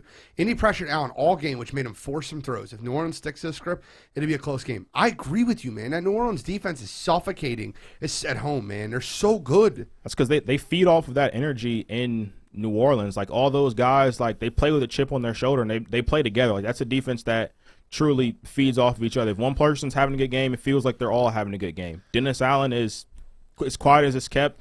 probably one of the best defensive coordinators in the league. I've been saying this for the past 3 years with him. Dennis Allen runs a great ship over there, and he plays to those guys' strengths. They have a lot of guys who can man up, and that's what they do. He's got a lot of talent outside the ball. 100% has a lot of talent. But listen, I mean, if you're playing an 8 o'clock game on Thanksgiving, I'm like, it's literally, if you're a fan, it's literally the best experience possible. You eat at 3 o'clock, you get hammered, probably take a nap, and you head down to the stadium, and you're just nuts all night. And that's what that place is going to be tomorrow night. I think, again, what the perception is, you got to remember week 2 or 3, whenever it was that Buffalo went into Kansas City and won, they became the Super Bowl favorites. Yep. And I think they're under 500 since then.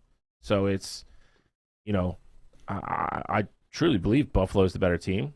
They looked terrible last week. They got dominated last week by Indianapolis. Buffalo was 9-6 to Jacksonville, beat the Jets by like 50 points, and then got destroyed last week by 30. Yeah. And then they lost that game at Tennessee where Josh Allen butt fumbled. Yeah. So I don't know who's going to show up. Serious, man. How do you not get that first down? That big. Long story short. If I had a bet on that game, I'm taking Buffalo. Again, I think Buffalo. I like the under. Yeah. Love the under. I'm saying just picking a winner. At Buffalo's defense. Picking a winner. I'm going to pick Buffalo to win close. Buffalo's defense is very good as well, regardless of what you saw last week. I think if Kamara's playing, that's a different story too. I don't think Mark Ingram is just going to beat Buffalo. He might not play either. He's still questionable too. Yeah, so I mean, Chris, I got you. I got some winners. Can you pick over unders? I think I'm not relying on Trevor Siemian to win me football games. I'm just not. Agreed. So, not for money anyway. So it's funny. The Saints' backup running back's better than anybody Buffalo has. I mean, yeah. Meaning Mark Ingram? Yeah. Mark Ingram is better than anybody Buffalo has. True. It's unbelievable. And Buffalo's defense, like run defense, was exposed last week. Exposed. Jonathan Taylor's just on a different planet right now. He was just running through people. Well, he has been the past 6 weeks. That Colts line is also finally healthy, and now they're blocking like everybody thought they were going to block all year, and that's what you're getting. Man, they looked really good last week. Jonathan Taylor might win MVP. Team going to mess around and beat Tampa Bay this week, and watch out. We're going to talk about that game. They're going to be 7-5 all of a sudden if they do. Well, shit. That was a segue, Shally. He's back. I'm here. Bucks at Colts, man. 3-point spread. This spread, by the way, it's absurd. All sharp money is on the Colts this week. 68% of bettors are on the Bucks. 51% of money is on the Bucks. So that means 18% swing. It means the heavier bettors are on the Colts. The money is almost 50-50. I think you're going to see a lot of late money on the Colts too. Yeah, that's sharp money. Yeah. I mean, I think you'll watch that line will change on Sunday. Well, you don't know what the line's going to change too. Because if you see Bucks -2.5, the Colts are going to win that game. I'm telling you right now. Right now it's Bucks -3. You love that rule. Oh, it's not the rule. Forget the rule for a minute. It's reverse line action. I sound like a friggin' degenerate, but it's reverse line action. When you see money, like bets coming in on one side, they want more money. 100%. Yep. When you see that, and I just see it in a lot of different. I like the Colts in this game. I think if they lose by 3. I think their defense is playing better. By the hook if you're gambling, I guess. Yeah. And listen, I think it's, minus the Tennessee game, they're not turning the ball over, and Wentz isn't. I think that's a game, as long as they can establish Jonathan Taylor at the beginning. The Bucks on the back end of the defense are just banged up, man. They've been banged up all year. I mean, you can throw the ball in Tampa Bay. Yeah, I agree. If you can get your receivers out in the routes and block that line and block the linebackers long enough, you can throw on them. And that's the big point that I think we should at least talk about. Tampa Bay's unbelievable at stopping the run. Absolutely. The front seven's incredible. What do you think Jonathan Taylor runs for this week? 90? 89 yards. Yeah. 90 was where my head was. He goes over 100. Carson Wentz week. I mean, if the Colts want to win this game, I think it has to be a Carson Wentz week. The Bucs defense is, albeit banged up in the secondary, they still are phenomenal at stopping the run. They're the best rushing defense in the league. So it's absolutely incredible what that Bucks team can do on defense. They were number 2 going into last week. It was number 1? Who? The Saints were. Absolutely nuts. They were. It's absolutely nuts how good that Bucks defense has been stopping the run. Like even dating back Vita to last Vea. year. They bring back everybody. They have linebackers that can flow. Devin White and Levante David, they're always on. They're reading their cues better than pretty much everybody in the league. They're absolutely incredible up front. I think it's going to be on a lot of it. It's obviously going to be on Carson Wentz, but I think it's going to be on Frank Reich as well. I think he's going to have to get creative, get these guys out of position, and that's how the Colts are going to be successful in this one. I don't see this game being too high scoring. It's at like 52.5. I think it hits the under. I think it's lower than that. 52.5 last time I looked. Okay. But I don't see it getting that high. I think it's going to be a lot of defense played, and I think the Colts defense, they have the pieces that can slow down that Tampa Bay attack as well. I think Indy 27-21. I'm not kidding when I tell you this. I look at this all the time, the over-unders for games. This is absurd. Ready? 51.5 is the spread now. 96% of the money is on the over. I love where you're going. That's because Vegas don't lose that way. You're looking at all the firepower in that game, and I think people are just assuming, Brady's going to score 30, Indy's going to score a bunch. It's going to be a shootout. I don't see it. I like the under a lot, 51.5. I thought it was lower than that. Then knowing 96% of the money, it's absurd. Yeah, Joseph Jeffrey. Chris, you're looking for a couple games? Do me a favor. Just do yourself a favor. Go to actionrush.com. I hate promoting anybody else. But look at every game where there's 90% of the public, 90% of handle on one side. Just go the other way. You'll be fine. I think seriously. I think the other person to watch in that game is Pittman. I think Pittman has a big day on Sunday. I think they're going to be successful enough with that offensive line. They're going to have to keep Tampa Bay honest, especially with the linebackers. And I think if they give Carson time to throw against that depleted secondary, I think Pittman has a big day. They have to come out and run the ball. Agreed. Regardless of Agreed. How good Tampa's defense is, I think they're going to.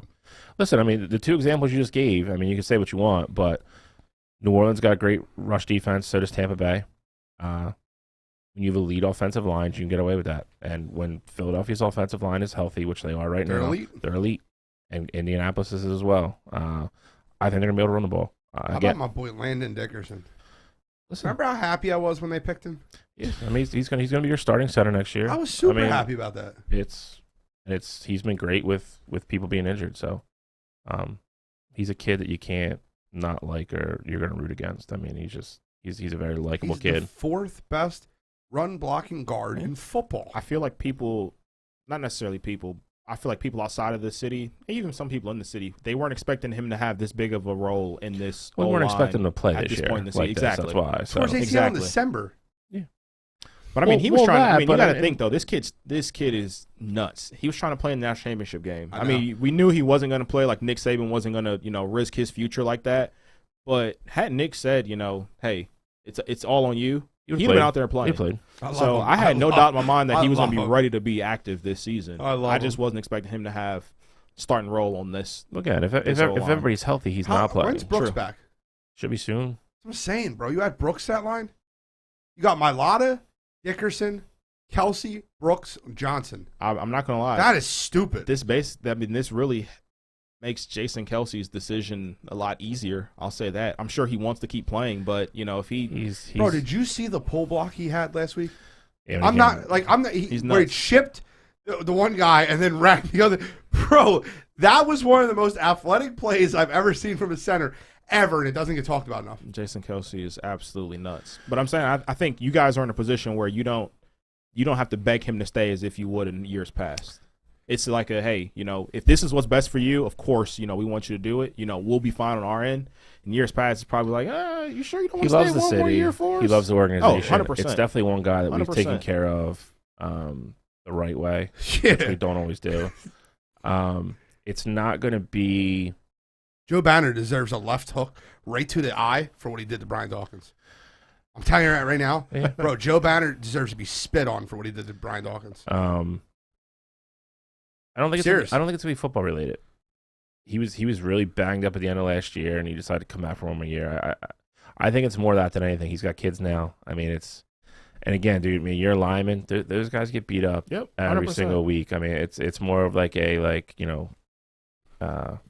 standard of living type thing. And he's one of those that he plays through everything. So Correct, he does. And the other problem you have now is you've seen Dickerson can play at the level. So I mean, when it becomes a money thing too, it's like do the right thing and honor the guy and like give him something that's fair. And if he takes it, then you figure out who's playing every week.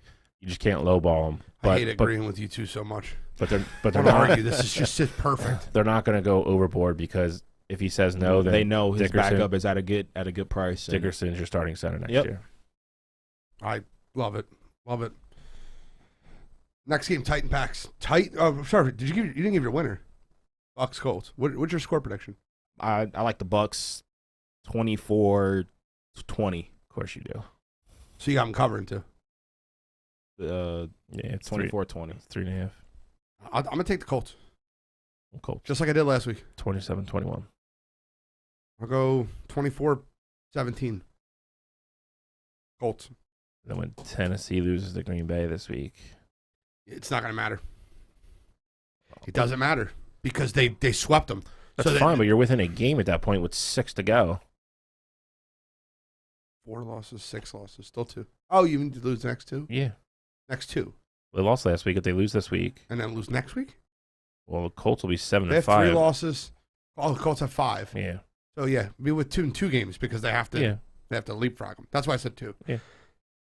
Next game, Titans at Patriots. I listen. I'm not doing this again. The Titans fans.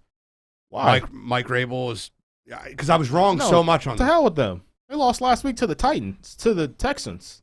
embarrassed. To hell with them. So God, shit on them. You had them in your survivor pool. Go I ahead. did.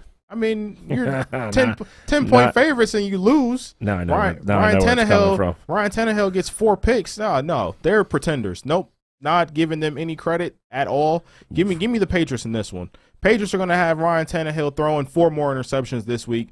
Clearly, they can't run the ball. Adrian Peterson has no idea what he's doing back there. He's like 52.5 right now. So They released him today. give me the released. Patriots. Yeah, released today. Adrian Peterson and Lev Bell both got released. Lev Bell 2 weeks ago, but my point being, Give me the Patriots. They cover that 6.5 too. 7 now, and I'll take the Titans plus the points. I think it's a close game, very They low suck. scoring. This game might be 19-17 again. No, Like it's gonna be low scoring, bro. for Tennessee. I'm with Cottrell.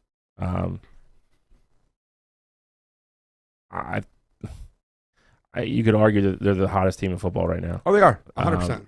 I think Tennessee defensively just doesn't pose a whole ton of problems for New England when they have the ball. And What? to his Tennessee's played a lot better defensively this year. okay, A lot better. so they're a lot better than the But they're worst not team. a threat. They're yeah, not a threat to they were the worst defense in the league last year. Patriots offense. The Patriots offense is not juggernaut, bro. No. It's not juggernauts, but they're efficient. They're very efficient. They don't do things wrong. Nope. And that defense is just shutting everybody down right now. Listen, Low scoring game. Ryan Ryan Tannehill Tannehill will not turn the ball over 4 times again this week. Ooh, No, turnover no at least way. twice. If I'm looking at it from the outside, I am doubling AJ Brown. I'm putting 6 people in the box. We're playing man coverage everywhere, and I'm doubling. I got a guy on top of AJ Brown. That's it. Julio's not going to play. They have no threat in the run game. Why wouldn't I make Ryan Tannehill beat What a me? waste of a trade. What is Ryan Tannehill showing me that he can beat me? He beat the Rams. I mean, he's won some games without Derrick Henry. He's won 2. He beat the Rams, but Matt Stafford also threw 2 early picks in that game. So it's you were put in a great situation. You're not getting that with Bill. Mac's not throwing 2 interceptions against the Titans. If you want your points, you got to go earn them. 21-20 Patriots. I'll go 27-17 New England. 27-11 Patriots. So you guys all have the under. 11. I can understand it. You all have the under, though. I do like the under. I love the under in that game. Game of the week. It's a pick 'em. Rams off a bye at Green Bay. Rams have looked terrible their last 2 football games. Titans and then 49ers. Then they get in a bye week. You got a little time to get Odell acclimated. You lost Robert Woods for the season, obviously. Green Bay lost a game at Minnesota, which I called. Minnesota always plays them really tough in Minnesota. Man, it's a good football game. Yeah, flip a coin, because that's what this game is. This is a coin flip. Not for me. Okay, tell me. Yeah, break it down. As much as I like the Packers, and I think if these teams meet up in the playoffs, it could be different. But I like the Rams in this one, especially coming off the bye. I mean, Sean McVay and that Rams offense the past 2 weeks, before, they looked very disheveled. They didn't look like they knew what they were doing on offense, and it's tough when you lose a guy like Robert Woods in the middle of the week. Then you bring in a guy like Odell to come in and try and fill his shoes. He really doesn't know the playbook all like that. Matt Stafford, clearly tried to force him the ball that first drive and threw a pick, but now Odell stopped running the route. No. Let's stop that. It still would have been a pick. The ball was overthrown 15 yards. No, Why wouldn't Odell stop? He threw the ball 10 yards over his head. 15 yards. He Stop running around. threw the ball 10 yards over his head. What was he supposed to do?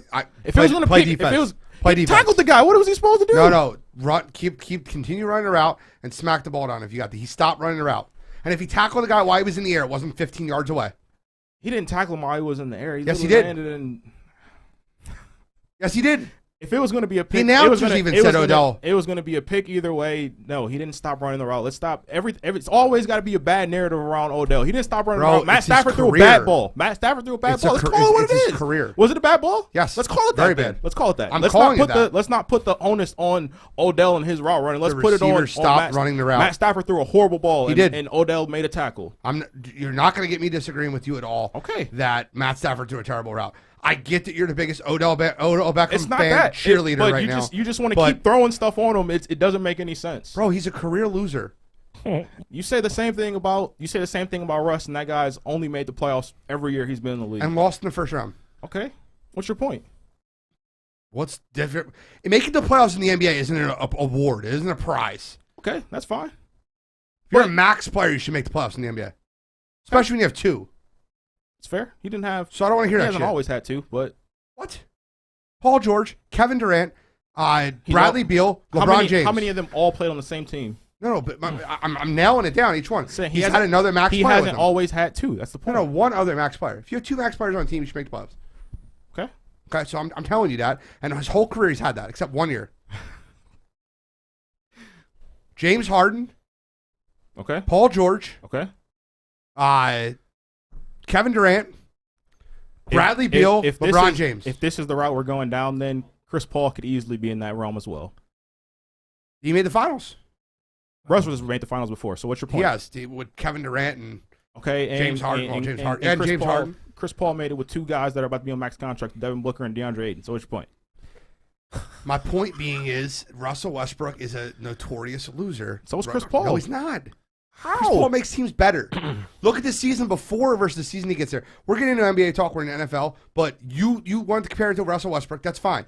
My comparison is Odell Beckham Jr. It's all in the numbers. Everywhere he goes, they lose. He made the playoffs one time. His team's never won 10 games ever. I mean, he was on some bad Giants teams, though. He's never. But let's forget about that, though.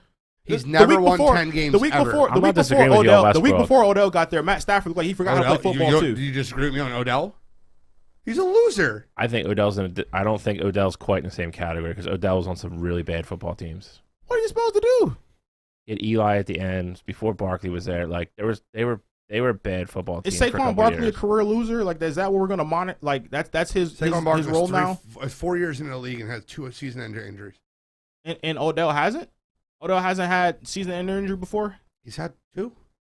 7 years in the league. And he's going to be on a winning team. I'm with you on Russ. And Odell Beckham Jr. has fought a kicking net. Okay, we can. I mean, the antics. That's a whole other.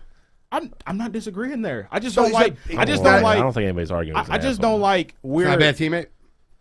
Why is he a bad teammate? If he's such a bad teammate, why is the locker room flipping on Baker Mayfield right now? He got in the Coliseum. Odell's not there anymore. Everybody hated him, but now they're flipping on Baker. Listen, they can flip on Baker. Odell and Jarvis Landry did that. Best friends from LSU. LSU dickheads. Those are 2 people. That's not a whole locker room. Right, listen. Jarvis Landry's a leader in that locker room now. He is. And I wonder why. I wonder why he's a leader. People Did you see his agree Hard with their Knocks? leaders. His Hard Knocks where Of he's course. screaming at everybody. Bless them. Is what it is. I think Gene's point at that point though is if he obviously is a leader in the locker room, if he's walking around the locker room bashing Baker, then you have a problem. But I'm sure those 28, 29, 30-year-old grown men are old enough to form opinions on their own, and they're like, hey, Look, the way Baker's- that this all went down wasn't the right way it was all that's not the handled. way it works in Baker's an locker rooms, asshole man. too. Agreed. I'm not saying that I'm not absolving Baker. My point being is Odell Beckham Jr. has went from bad situation to bad situation to bad situation. Last year, the Browns got better when he got hurt, which you correctly predicted. So I don't know why you're arguing the other side now. But the other thing too with last year is that there was no preseason last year, so of course teams were going to get better as the season went on. I don't think that was a correlation between Odell not being there at the end of the year. Hold on. Absolutely. You said that shit last year when Odell got hurt. Absolutely. You said very clearly that this team will play better without Odell Beckham. That's correct. Why? Because they were getting better? They were already on the verge of getting better. Yes, absolutely. No, because you said on the show that he didn't have to try to force the ball to Odell Beckham Jr. and he could throw to the open guy. That's what you said.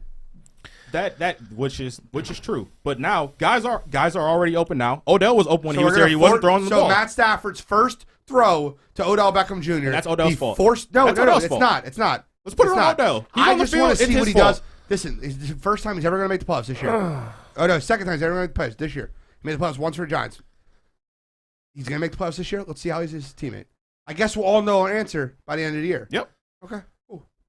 I think the only issue with it is if you're saying Odell's that great of a player, and in hindsight you're saying a team is better with him not being there, it's a very damning statement. Correct. It is what it is. So you like the Rams? I do. Who do you like in the game? Who are they playing? Packers. Packers. What? I just listen. You knuckleheads argue for 12 minutes. So No knuckleheads here. This is sports talk. I forgot what we were doing. I like the Rams in that game. Close. Like walk off field goal close. I like the Rams close too. I do. I think off a bye week, I think Sean McVay will have them guys ready. I predicted the Rams to win the Super Bowl. I actually have a note on that game, and before you guys went off, I think Odell scores on Sunday. I think Odell has a pretty decent game, actually. I know it's a little anticlimactic now, but just I don't think he has a bad game. I think he's going to go out there and have a good football game. I think he's going to be game planning the ball, especially without Robert Woods. I think you'll see him on a lot more routes, slants, drags. I think you'll see him with the ball in his hand. I think McVay will get him the ball in space and let him run. I think that I just don't want to see him during turbulent times. I guess where I'm coming from is, and I'm not. This isn't me comparing the two. We saw so much about T.O. being a bad teammate while he was in the NFL, and then his career was over. You talk to a lot of guys who played with him; they had different sentiments. I mean, that happened when What? Yes. You don't think T.O. was a bad teammate? I thought he was in certain areas, yes, but not all the time. No. Why would he go from so many different teams if he wasn't a bad teammate? Bro, if you got scumbag Donovan McNabb on your team, why Bro, wouldn't you Donovan leave? McNabb's a scumbag, but that doesn't change the fact that he backed out on a deal with Baltimore. He threw Jeff Garcia, his quarterback, under the bus in San Francisco. He got cut after a year signing a 3-year, $21 million contract in Dallas. He played 1 year in Buffalo, had a great year, and then they wanted to get rid of him. Then he went to Cincinnati, and him and Ocho Cinco were great teammates on a 6-10 team. He's not a bro. Terrell Owens that has nothing is to do with proving him. your point the opposite way. That has nothing to do with being a good teammate. Or I'm not saying that the chemistry was there. I'm not Bro, saying I it all watched worked. I'm T.O. talking about people who actually like you in the locker room. Guys who are actually in there who, hey, this guy, what he was paying in the media, this isn't that guy. That's all I'm saying is we saw a lot of that after his career was over. We saw a lot of guys come on and say that what you saw in the media, that's not how it really was. I don't agree with you on T.O. I don't agree with Odell. I think the wide receiver diva position is rightly named. I do. Let's get into Pick'em. It was a good conversation, though. I like the debate. Bill doesn't like it. He just feels a little bit odd. He's probably like, I don't care about either one of these guys. I don't. We'll start with Pick'em. I don't. Throw him off guard. He was just chilling. Was Chilling in a club in the B-boy stands. previewing NASCAR with Jamie in the booth. First game we already talked about. I'm taking New England -6.5 versus Tennessee. I think they win by probably like 10. Again, I think Tennessee is going to struggle to put points up on the board in that game. And I think Mac will just continue to do what Mac's doing. Take what's given to them, move the ball down the field. They're going to keep scoring points and relying on that defense. It's a good formula to win football games. The other game I'm taking, we already talked about as well, Dallas minus 7.5 against Vegas. Again, I think they get back to basics. They do what they're good at. They run the ball first, run play action off that. I think it's going to be a bad day for Las Vegas, so I'll stick with Dallas there. And the last game I'm taking Baltimore minus 3.5 against Cleveland. Kind of privy to what you guys just talked about. I think Cleveland's a mess right now. I don't think there's any kind of unity in the locker room. Just be careful in that game because Lamar Jackson's sick as shit. Yeah, they said he's going to play though. I know, but I don't know. He's in practice in obviously, yeah. I mean, obviously this will be a lot of control. This will just be like the Arizona thing. If he's not playing, then obviously I wouldn't take this as my pick. But I think he's going to play. Again, I don't know what I'm getting from Cleveland. I think they're all over the place. I think you have a splintered locker room, no matter whose fault it is. I think you've Landry and those type of guys. I didn't want to see OBJ leave. I still think you have people that are on Team Baker. You got the coaching staff in between, and on top of all that, they're just not playing real good football right now. So at Baltimore, assuming Lamar Jackson plays, I will go Baltimore minus the 3.5. Okay, Control. So my first pick, Detroit Lions get their first one of the year. I like the Lions +3 against the Chicago Bears. With Jared Goff coming back, I think that gives them a little boost. Last week, Tim Boyle was absolutely horrible. Maybe the worst quarterback I've seen in the past 2 years. It's pretty bad. But I think Goff with DeAndre Swift going up against that depleted Chicago Bears team, going back to Andy Dalton. I just think that this is their time. And I think we're going to see Dan Campbell eating a turkey leg after the game. So I like the Lions +3. I like the under in the Browns-Ravens game. It's at 45.5. I think it's going to be very run-heavy, especially with Lamar being sick. I think they're going to try and not pass the ball a ton, not try to run him a ton, but just, get chunk yardage at a time. And then with the Browns, they get Kareem Hunt back this week. They get Jack Conklin back this week. I think they're going to be very run-heavy, and they're probably going to try and control the time of possession there just because, Baker and company, they're just struggling. So I think it's going to be a lot of running, so not a lot of points get scored on the board. And I also like the under in the Tampa Bay Indy game at 51.5 now. So those are my three. So funny. This is I got to stop coming up with these degenerate stats. For the last 5 years, 2017, 2018, 2019, 2020, 2021, the under is hit 68% of the time on games week 10 or later in division rivals. So that speaks to your statistic. I don't know why. I don't know what the trend is behind that, but it's a trend, and it's hit a lot. It's probably because of cold weather, but we'll whatever. Let me get into my games. Got some ugly ones this week, fellas. Ugly ducklings. I'll start with the over in the Jaguars versus Falcons game. It's 47. 98% of the money is on the under. I think this game is two teams that are just going to screw up and throw each other the ball and throw pick sixes and touchdowns and blown coverages. I really love the over in this game. Over 47, Jags, Atlanta. Love it. Second game, under in Titans-Patriots. I think that game is going to be a low-scoring game. I think the Titans' defense comes to play. I think it's going to be a very run-heavy game. I think that the teams will be very, very mindful of not turning the football over. I think you see a lot of 25, 30-yard drives would result in long fields for the other team, punting the ball, landing at the 10-yard line, 5-yard line, long field goals, not scoring in the red zone. I love the under in that game. And the last game I like is, who's really turned a corner? The Miami Dolphins have turned a corner. After beating Baltimore, won again last week, they're +2 this week versus Carolina and Cam Newton. Cam Newton last week screwed me over. I'm going the opposite route. I'm going to take Miami. Keep in mind, Miami still has the Jets. They could really sneak back in the playoff hunt with that defense. Obviously, I think Tua stinks, but that defense is playing good football. Myles Gaskin is running the ball very well. I like the Dolphins +2. They're my picks this week. Tua will lose them the game somewhere down the stretch. It'll screw them. Probably. Oh, AFC is just too deep right now. I mean, the last playoff picture I saw, the Bills were the 7th seed, so Yeah. I don't see the Dolphins sneaking. There's just too many good teams. When you put it that way, I mean, in theory, they would have to either pass Buffalo or New England, and I just don't see that happening. But who knows? Weirder things have happened. True. I guess we'll spend 5 minutes on the disaster that happened last night with number 1 versus number 2. Did you guys get a chance to actually watch it? I did. I watched the majority of it. It was a blowout. The Zags are going to be incredibly hard to stop because of their two bigs, Chet and Drew Timme. The thing with Chet is that, yes, he's obviously 7-footer, but he can stretch. He has great court vision, and that Zags team, they love passing the ball. Like, I feel like at most, big time programs, you have your 5-star kids come in, and it's like, hey, we're gonna play through you, and a lot of iso ball stuff like that. This Zags bunch is very unselfish, and they play great defense. That defense leads to transition buckets. They're going to be a hard team to stop. I know I was very critical of them last year. Obviously, I thought they were good. I didn't see them going as far as they did in the tournament. Obviously, they proved me wrong. But I truly think that this team this year has the potential to be even better than last year's team.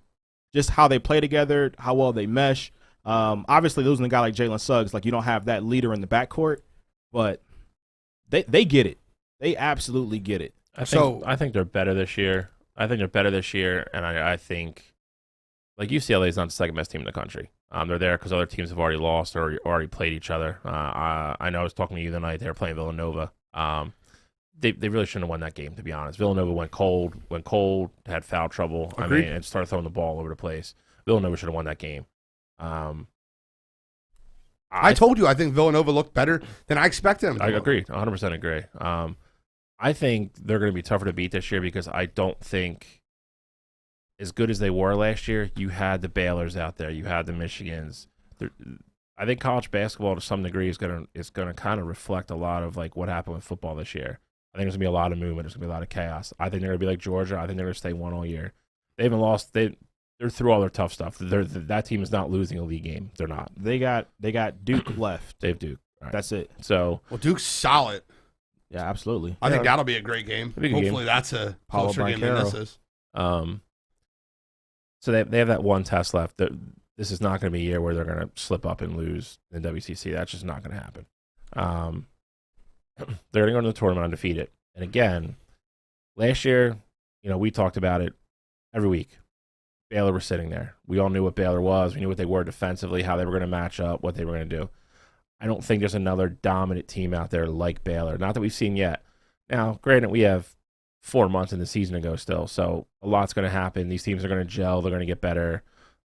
Coaches are going to, learn the rotations better, where to play people. But I mean, I think by far right now they're the best team in the country. So my point for Gonzaga is, yes, you're right. The two bigs, Timme and Holmgren. They've had 4 different guys lead them in scoring in their first 6 games. You got to understand, Rasir Bolton led them in scoring versus their last game that they played. Drew Timme went nuts versus Jesus Christ. Who did they dominate? Just a ranked team. Their first ranked team they won. I don't remember. Texas. Drew Timme dominated versus 37. Texas. He had 37 versus Texas. And Bolton, last night, Nebhard led them in scoring last night. And then Chet Holmgren led them in scoring the first game. They have 4 guys that can score the basketball. So if somebody's off, it's not like it is last year. I think this year they're a lot better, and I think that Gonzaga will remain my sweetheart. The one thing, though, that I will say with UCLA, to their defense, obviously it's early. They haven't shot the ball well starting this season. Even the games they've won, they were 5-0 going into that game. They haven't been the UCLA that we were expecting them to be. All their guys have started the season cold, and I expect them to get better. They had that guy Peyton Watson off the bench, their true freshman. The game before the Gonzaga game, he had 19 points. That's his season high. He's really starting to come along. But this UCLA team, they have a lot of talent, so I don't want to, write them off just yet or anything like that, but I'm really thinking that UCLA they have a strong future ahead of them, and I think down the road this game can be a lot tighter if they see each other again. UCLA plays a weird style of offense. They rely a lot on their jump shooting, and other than that, they have a lot of guys that just want to drive, and they're a team that once they play somebody that's going to be able to defend them and stand in front of them, they're going to struggle. And they did it for most of the game in the Villanova game. Villanova manned up with them pretty well until they got in foul trouble. That's the only thing that concerns me about UCLA down the road. They drive or they're a jump shooting team, but they're not real comfortable in the half court. Like if it's more of a free flowing game and they get up and down and drive and get to the basket, they're real successful. When they're playing teams that are, kind of like what Baylor did to Gonzaga last year, when they have guys that can stand in front of them and contest all their shots, they're not a particularly great shooting team. They're not. And again, I think, I don't want to say they're overrated, but I think a lot of the things were hyping them up because of the magical run they made last year. I think the team that they really are is closer to what they played the majority of the beginning of the year last year. I don't think they're the number 2 team in the country. I think they're a borderline top 10 team in the country. I don't disagree with you. I just think this UCLA team, they have a ton of talent, and for the most part, they brought back pretty much everybody from last year. So these guys have that experience under their belt, and a lot of these guys, like Tiger Campbell, he's a senior now, and you got Johnny Juzang obviously is back, and then like I mentioned Peyton Watson already. They got guys who have talent, and they also have experience, and I think, especially when it comes tourney time, that's gonna lead you a long way. By the way, just want to say this out loud, just because if it happens, it would be absurd. Who's really looked terrible to start the season? His guys, Michigan. They might lose to the Tarleton Texans tonight. I'm not kidding. They're a 3-point game, 4 minutes left. That might be the worst loss in the history of college basketball if they lose to the Tarleton Texans. Did you lose to Seton Hall? They got destroyed the other night. Is that who your loss was? They have 2 losses. They have 2 losses. Seton Hall was a 1-point game. Well, yeah. That was the first loss. The Tarleton Texans are I can't really talk too much because Ohio State hasn't looked great either. They lost by 2 to Seton Hall, and then they got destroyed by Arizona. Arizona was the game that didn't look good. They were beating Seton Hall the entire game. They literally gave it away. Yeah, they folded down the stretch. I mean, it's one of those things. I mean, you're bringing back Dickerson, Brandon Johns, and everything else for the most part around them is new. They haven't really found like Galen Houston's rhythm yet. Like you can see too, Juwan is still trying to figure out like all the rotations, who's going to play with who. I mean, they're going to be all right. They have too much talent to not do well. But I mean, again, it's the beginning of the season, so I'm sure they'll be fine. The Tarleton Texans can't beat them. That's like Appalachian State beating them in college football. I agree. So that's it. We can't get too much. You got your hockey hot stove? Yeah, I mean, we can go a little bit. Like I have more Flyer stuff than anything, but I love it. They lost 3 straight though. Got shut out last night. Yeah, they got shut out. They're playing. I think they have Florida tonight. I don't know. They're beating the Panthers 1-0. Which is See, I mean, it's Martin Jones apparently has made already 2 like crazy saves, but this team it's definitely more solid. It's a more complete team than they had last year. Carter, it starts at the back, and Carter's look like the Carter that we thought we had. He's top 10 in save percentage, wins, goals against average. He's got 2 shutouts already. They're one of 2 teams that have beat Carolina. They're good. I mean, they haven't had Ellis most of the year. They just got Kevin Hayes back. He's still getting his legs. We got Claude Giroux back from 5 years ago. He's almost averaging a point a game. The team's gonna make the playoffs if they stay healthy. They're gonna get better and better. They're gonna continue to gel. Young kids really haven't started playing well outside of Farabee. TK's been up and down. Coots is doing Coots things. 8-6 just doesn't look as good as 8-3 did.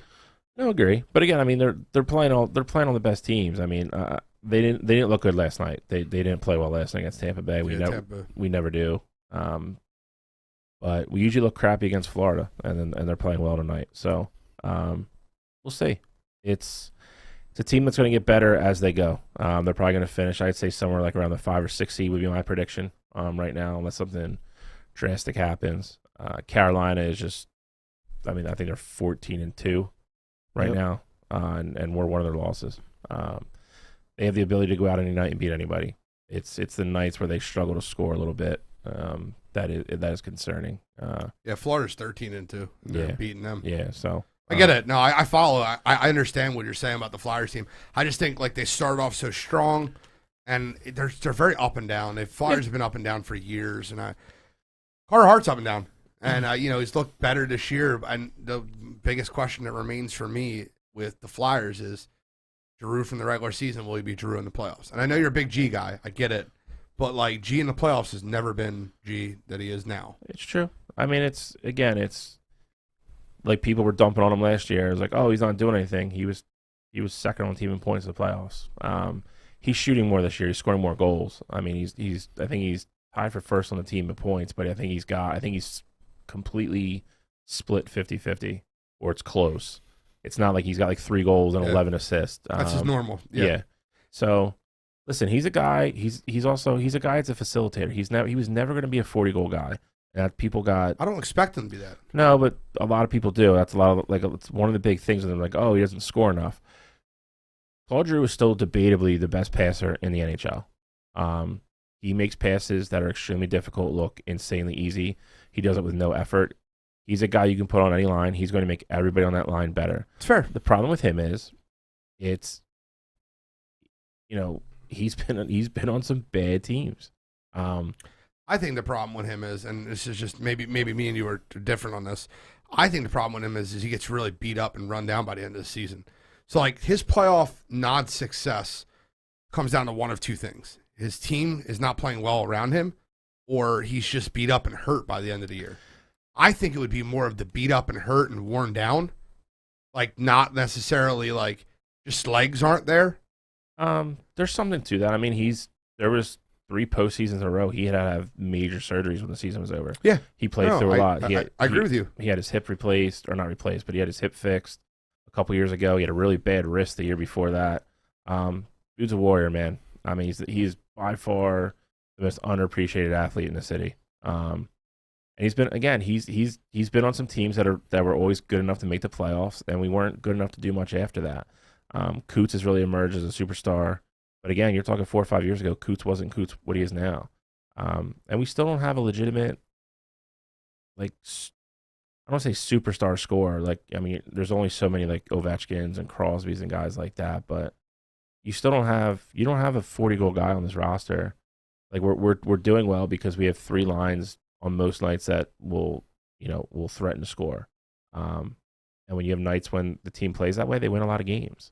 The defense has been a lot better this year. Provy looks like old Provy. Sanheim's been better. Yandel's been surprisingly good. Ellis has been good when he's playing. He's only played like 4 games, though, 4 or 5 games. I don't think Joel Farabee or Konechny could ever be that 30, 40-goal scorer. I think Farabee can, but he's not yet. I mean, it's you don't score goals on potential. I mean, he's an absolute sniper and he's an offensive first kid. I love TK. TK does his waves too. TK is a guy that'll put up 6. We're talking about Travis Konechny or Tom Colzer? Travis Konechny. I'm just kidding. He's a guy that'll put up 6 goals in 3 games and then he won't score for 3 weeks. That's consistency has always been a big part of TK's.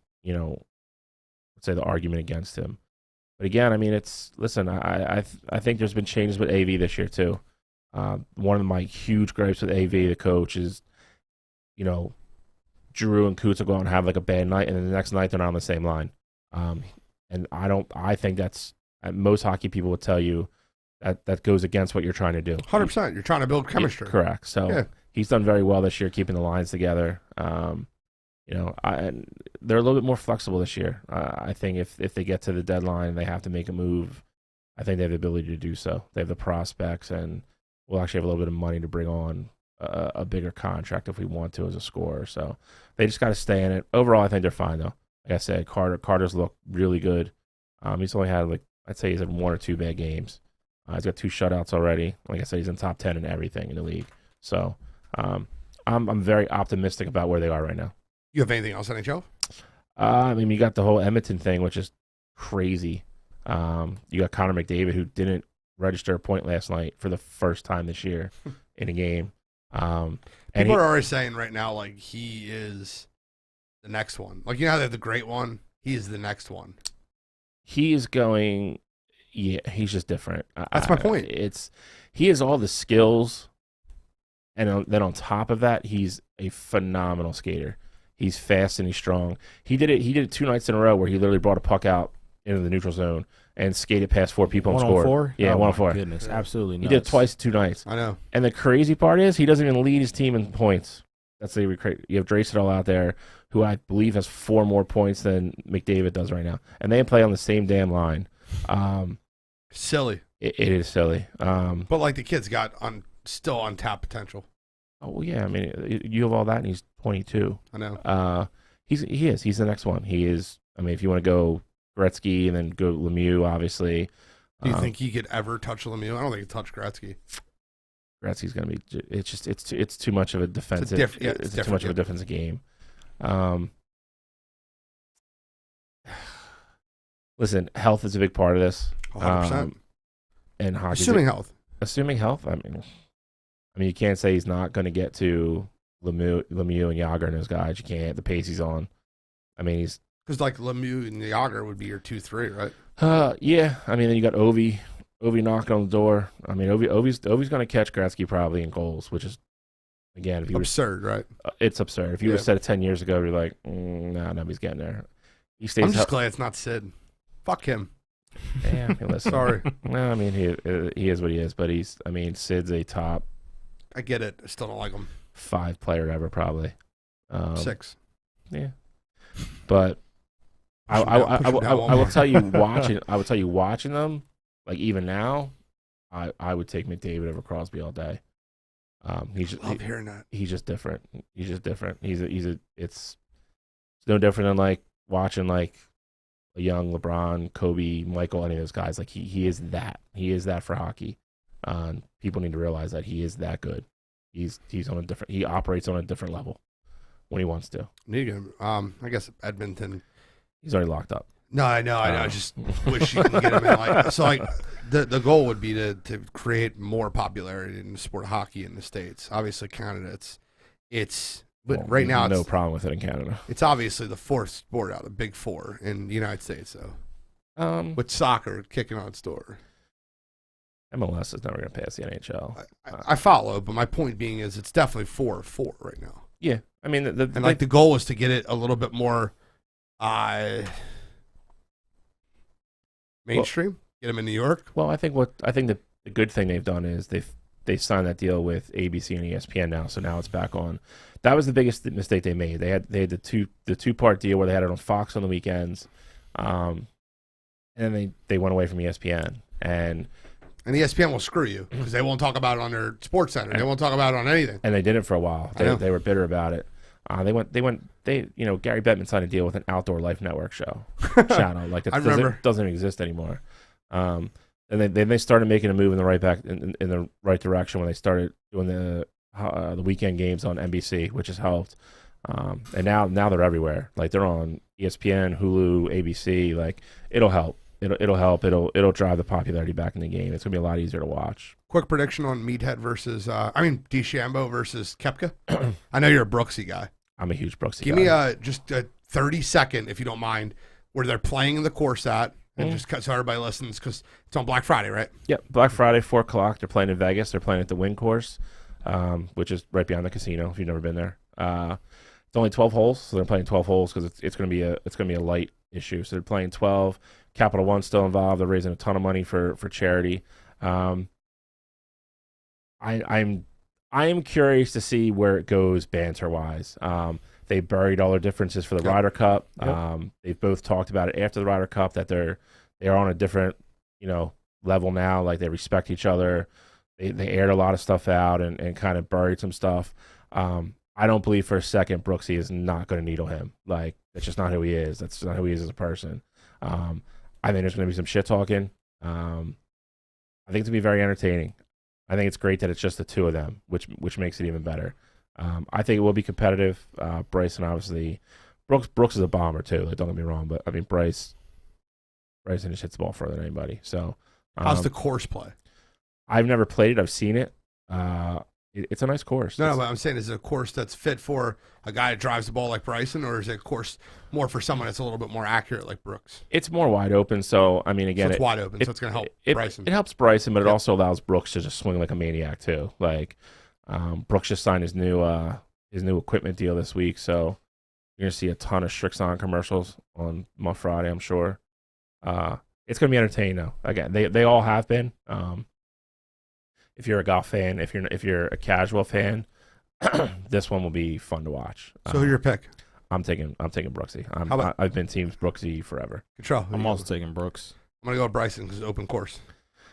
Nothing against Brooks. I mean, at some point you're gonna have to still putt. Then, I mean, it's a really good point, sir. You have that, and then again, I mean, if you're gonna say who's the mentally stronger between the two, like Brooks. It's not even close. Yeah, Bryson's an idiot. Yeah, it's a meathead.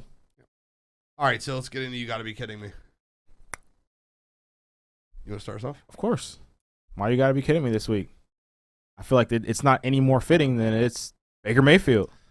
So Baker Mayfield's a guy who clearly has been, all about winning. Winning trumps all, all that jazz. Browns won the game on Sunday, 13-10. Baker played like absolute crap whole game. And after the game, he took his ball and he went home. Didn't shake anybody's hand, straight to the locker room, didn't talk to the media, nothing. Let it settle, 24 hours. Then he goes to the media, and they ask him, like, hey, what's going on? What happened yesterday? His answer was, I don't know you guys anything. I only have to talk to my teammates. You are a franchise quarterback on a team that made the playoffs last year and might make the playoffs again this year. Part of your job, part of the reason why you're going to get, 30, 25, and never $40 million is your media availability. They want to talk to you. You're the quarterback of the team. You can't just skip out on that because you had a bad game. You have to be a leader, and this is part of the reason why, people are starting to deem you as this diva character. And, that's not going to fly. Brady, say what you want about him. He doesn't like shaking hands, whatever. He's not going to cry about it. He's going to go talk to the media. Hey, it is what it is. And if you want to be that guy, you gotta do it through the good times and the bad times. So this week, Baker Mayfield. Come on, you gotta be kidding me. So is his new nickname going to be Baker Binky? All right, so go ahead, Shally. All right, so mine this week is a little bit more of a serious one. We've talked about Matt Nagy on the show a million times. Yeah. I think we all agree he's going to lose his job at the end of the year, and deservedly so. I thought he was a coach that was going to make that jump, and he was actually going to be successful, get a bunch of support in Chicago. I just don't think they're going to let him screw up Justin Fields. So he hasn't produced well as a coach. In NFL, if there's ever a performance-based job in the world, it's being an NFL head coach, and he has not performed well. That being said, I think when you are the child of a coach or a professional athlete, something of that nature, there's always a spotlight on your parents. I think it's difficult for kids to grow up in. It's definitely not a normal childhood. I think what happened this weekend at his son's football game is disgusting. I am all about, if you want to buy a ticket and go to Soldier Field and yell at him, say he sucks, do all that great things, that's fine. His son has absolutely nothing to do with the way he coaches or the bad decisions he makes, so forth and so on. To go to a high school game and heckle somebody's son of a coach when he's playing, trying to learn the game or try to get better, is disgusting. That shows more about who you are as a person than it does Matt Nagy being a bad football coach. Let the kid grow up. Let the kid have his childhood. He has nothing to do with the Chicago Bears. He just happens to be the son of the head coach. He's trying to play football. He's trying to play a sport that he loves. If you're going to go out of your way to show up at a high school football game and heckle a child, you're pretty much just a scumbag. So for me this week, it's anybody who showed up at that high school game had anything bad to say to that kid. So that's it for me this week. Come on, you gotta be kidding me. So Audia, don't you worry. Don't you worry, Audia. I had a couple that I was really thinking about. And we didn't even get a chance to get in my Eagles rant, which I'm a little upset about there. One would have been Stephen A. Smith today. Did you hear J.J. Redick absolutely destroy him over the LeBron James thing? Nope. He got owned by somebody else. J.J. Redick destroyed him. I can't remember what it was. Said it, LeBron's not feared. And JJ's like, are you serious? Do you even believe this shit that's coming out of your mouth? On ESPN. I know what that's about then, because I saw JJ's tweet actually about it. But they were talking. Apologize. They were talking about something else, and it popped up on my feed. Like it was literally like 4 people in a row, it was just random, and they were like, "So and so just owned Stephen A. Smith," but it wasn't JJ. It was the girl or the woman. What the hell? The chick that hosts the show, Molly Kieran? Yes. I just can't remember what the topic was, but she apparently owned him as well. He didn't have a good day. Yeah, not a good day. But I had a few others too. The Bears organization for letting out the fact that they're going to fire Matt Nagy after the football game Thursday because it was too short of a week. Matt Nagy's not had a great week. Well, no, I mean, but mine has to be the NBA. I'm not going to say LeBron. LeBron, dirty move. You got to be kidding me for that. And it could have been LeBron. If the NBA suspended LeBron and Isaiah Stewart the same amount of time, I think I'd be all right with that. It shouldn't be the same amount of time. I think LeBron should have got 2 games. Isaiah Stewart 1. LeBron maybe 3 games. Isaiah Stewart 2. But whatever. You want to suspend them both? That's fine. I think Isaiah Stewart should be able to punch him in the face if that's the case. Because he got smacked in the face and didn't even get a chance to retaliate to him. LeBron James is running behind everybody. Whatever. Listen, he doesn't want to get in a fight. He doesn't want to get in a fight.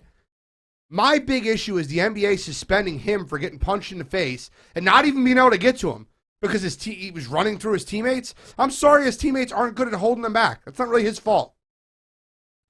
I think it's an absolute travesty that the league panders towards their superstar players, especially LeBron James. LeBron James punched this man in the face. It was a dirty shot. I don't want to hear anything that was not dirty. I don't want to hear Anthony Davis. He has a spotless record. He's not dirty. Ask Joel Embiid if he's dirty. Shoving him when he's dunking. He's a dirty fucking player sometimes. And listen, LeBron's great. He's going to go down as one of the greatest players of all time. Smacking Isaiah Stewart, punching Isaiah Stewart in the mouth, and then getting suspended for 1 game and Isaiah Stewart getting 2. Man, I can't wait to watch that game. If I'm Isaiah Stewart, the best name you can make for yourself is in the first quarter, that first game you're playing against him, walk up and hard foul the shit out of him. When do they play again? It's like 4 days from now. Yes. But he's not going to do it. My point being is, I would love for Isaiah Stewart to take a cheap shot at LeBron James right back and take your 4-game suspension. Detroit's not going to do shit this year. But the NBA only suspended LeBron James for 1 game and Isaiah Stewart for 2 after Isaiah Stewart got punched in the face is an absolute travesty. And for that, this week, the NBA. Come on, you gotta be kidding me. Look, I want to take a quick second to thank everybody. Thank the Toxic Family. Thank Mike Francolino, Jamie, Tyler. I wasn't going to screw it up, bro. I love the kid. And I want to thank everybody that listens at home. Thanksgiving is tomorrow, and we got a lot to be thankful for. We have the show running for 59 shows. Next week was show 60. I have a lot of fun here. We had a 2-hour special this week. They no question, move us up. The Thanksgiving, no question. Mike help us out anytime he gets a chance to. Jamie and Tyler come in here, stay late, because we always go 5-6 minutes late, and they want to punch us in the face, but I still love them. Look, I want to thank everybody, and especially my 2 co-hosts sitting next to me, Bill Shawcross, Charles Simpson. Thank you guys so much for coming in here each week. Bill drives an hour and a half to get to the studio each week. Cottrell's balancing a job, college, the whole 9 yards. Well, he's college Cottrell because he's doing college still. But thank you guys so much, and all the listeners out there. I'm very thankful for you guys. Hope everybody has a great Thanksgiving, eats a bunch of turkey. Do you guys have final thoughts? I'm sure you guys want to say something. I don't want to overtake. I was going to say, I just echo the sentiments. Definitely thankful for, us doing this. A year ago, we were really just starting out. We were only a few shows in. But yeah, definitely thankful that we get the opportunity to do this. Thankful for everyone that still listens to us a year later. They still comment and still, give a shit for the good picks, the bad picks, whatever.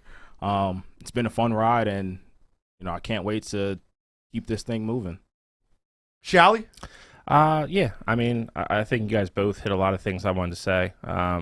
Obviously, all the listeners that have been with us since day one and helped us grow. Day one, Joseph Jeffers. Helped us grow. We are obviously thankful for all the support and love, the shares, the word of mouth, all that. Thankful for everybody that's in this building right now, Jamie, Tyler, Mike especially. You guys as my co-host. I'm looking forward to a lot of things. The only thing I would say is, and I think I touched on it last year for Thanksgiving, really sit down and be thankful and be present and enjoy the holiday tomorrow with your loved ones and your family, whoever you're spending the day with. I get to spend my first Thanksgiving with my nephew tomorrow, which is a blessing. And it's if you watch the news for 5 minutes, we live in a crazy world, and it doesn't seem like it's getting better anytime soon. So really be grateful. Really sit down and take a moment tomorrow with who you're breaking bread with, and really be thankful for all those people, all those loved ones, all those important people you have in your life. That's what the holiday is really all about. Not about shrimp cocktail and turkey. Bro, first of all, it's and about shrimp crumpets and everything else. That stuff's all great. Don't get me wrong, because I will eat my body weight and then some tomorrow. But I just ask everybody, man, just really take a moment tomorrow and just take a pause and just be thankful for all the things you have that are great in your life. That's important these days. And coming from a phone guy, put the phone down. Spend time with people you're in the room with. Agreed. Love you guys. With that, show 59, Wire to Wire. We're in the books. signing out.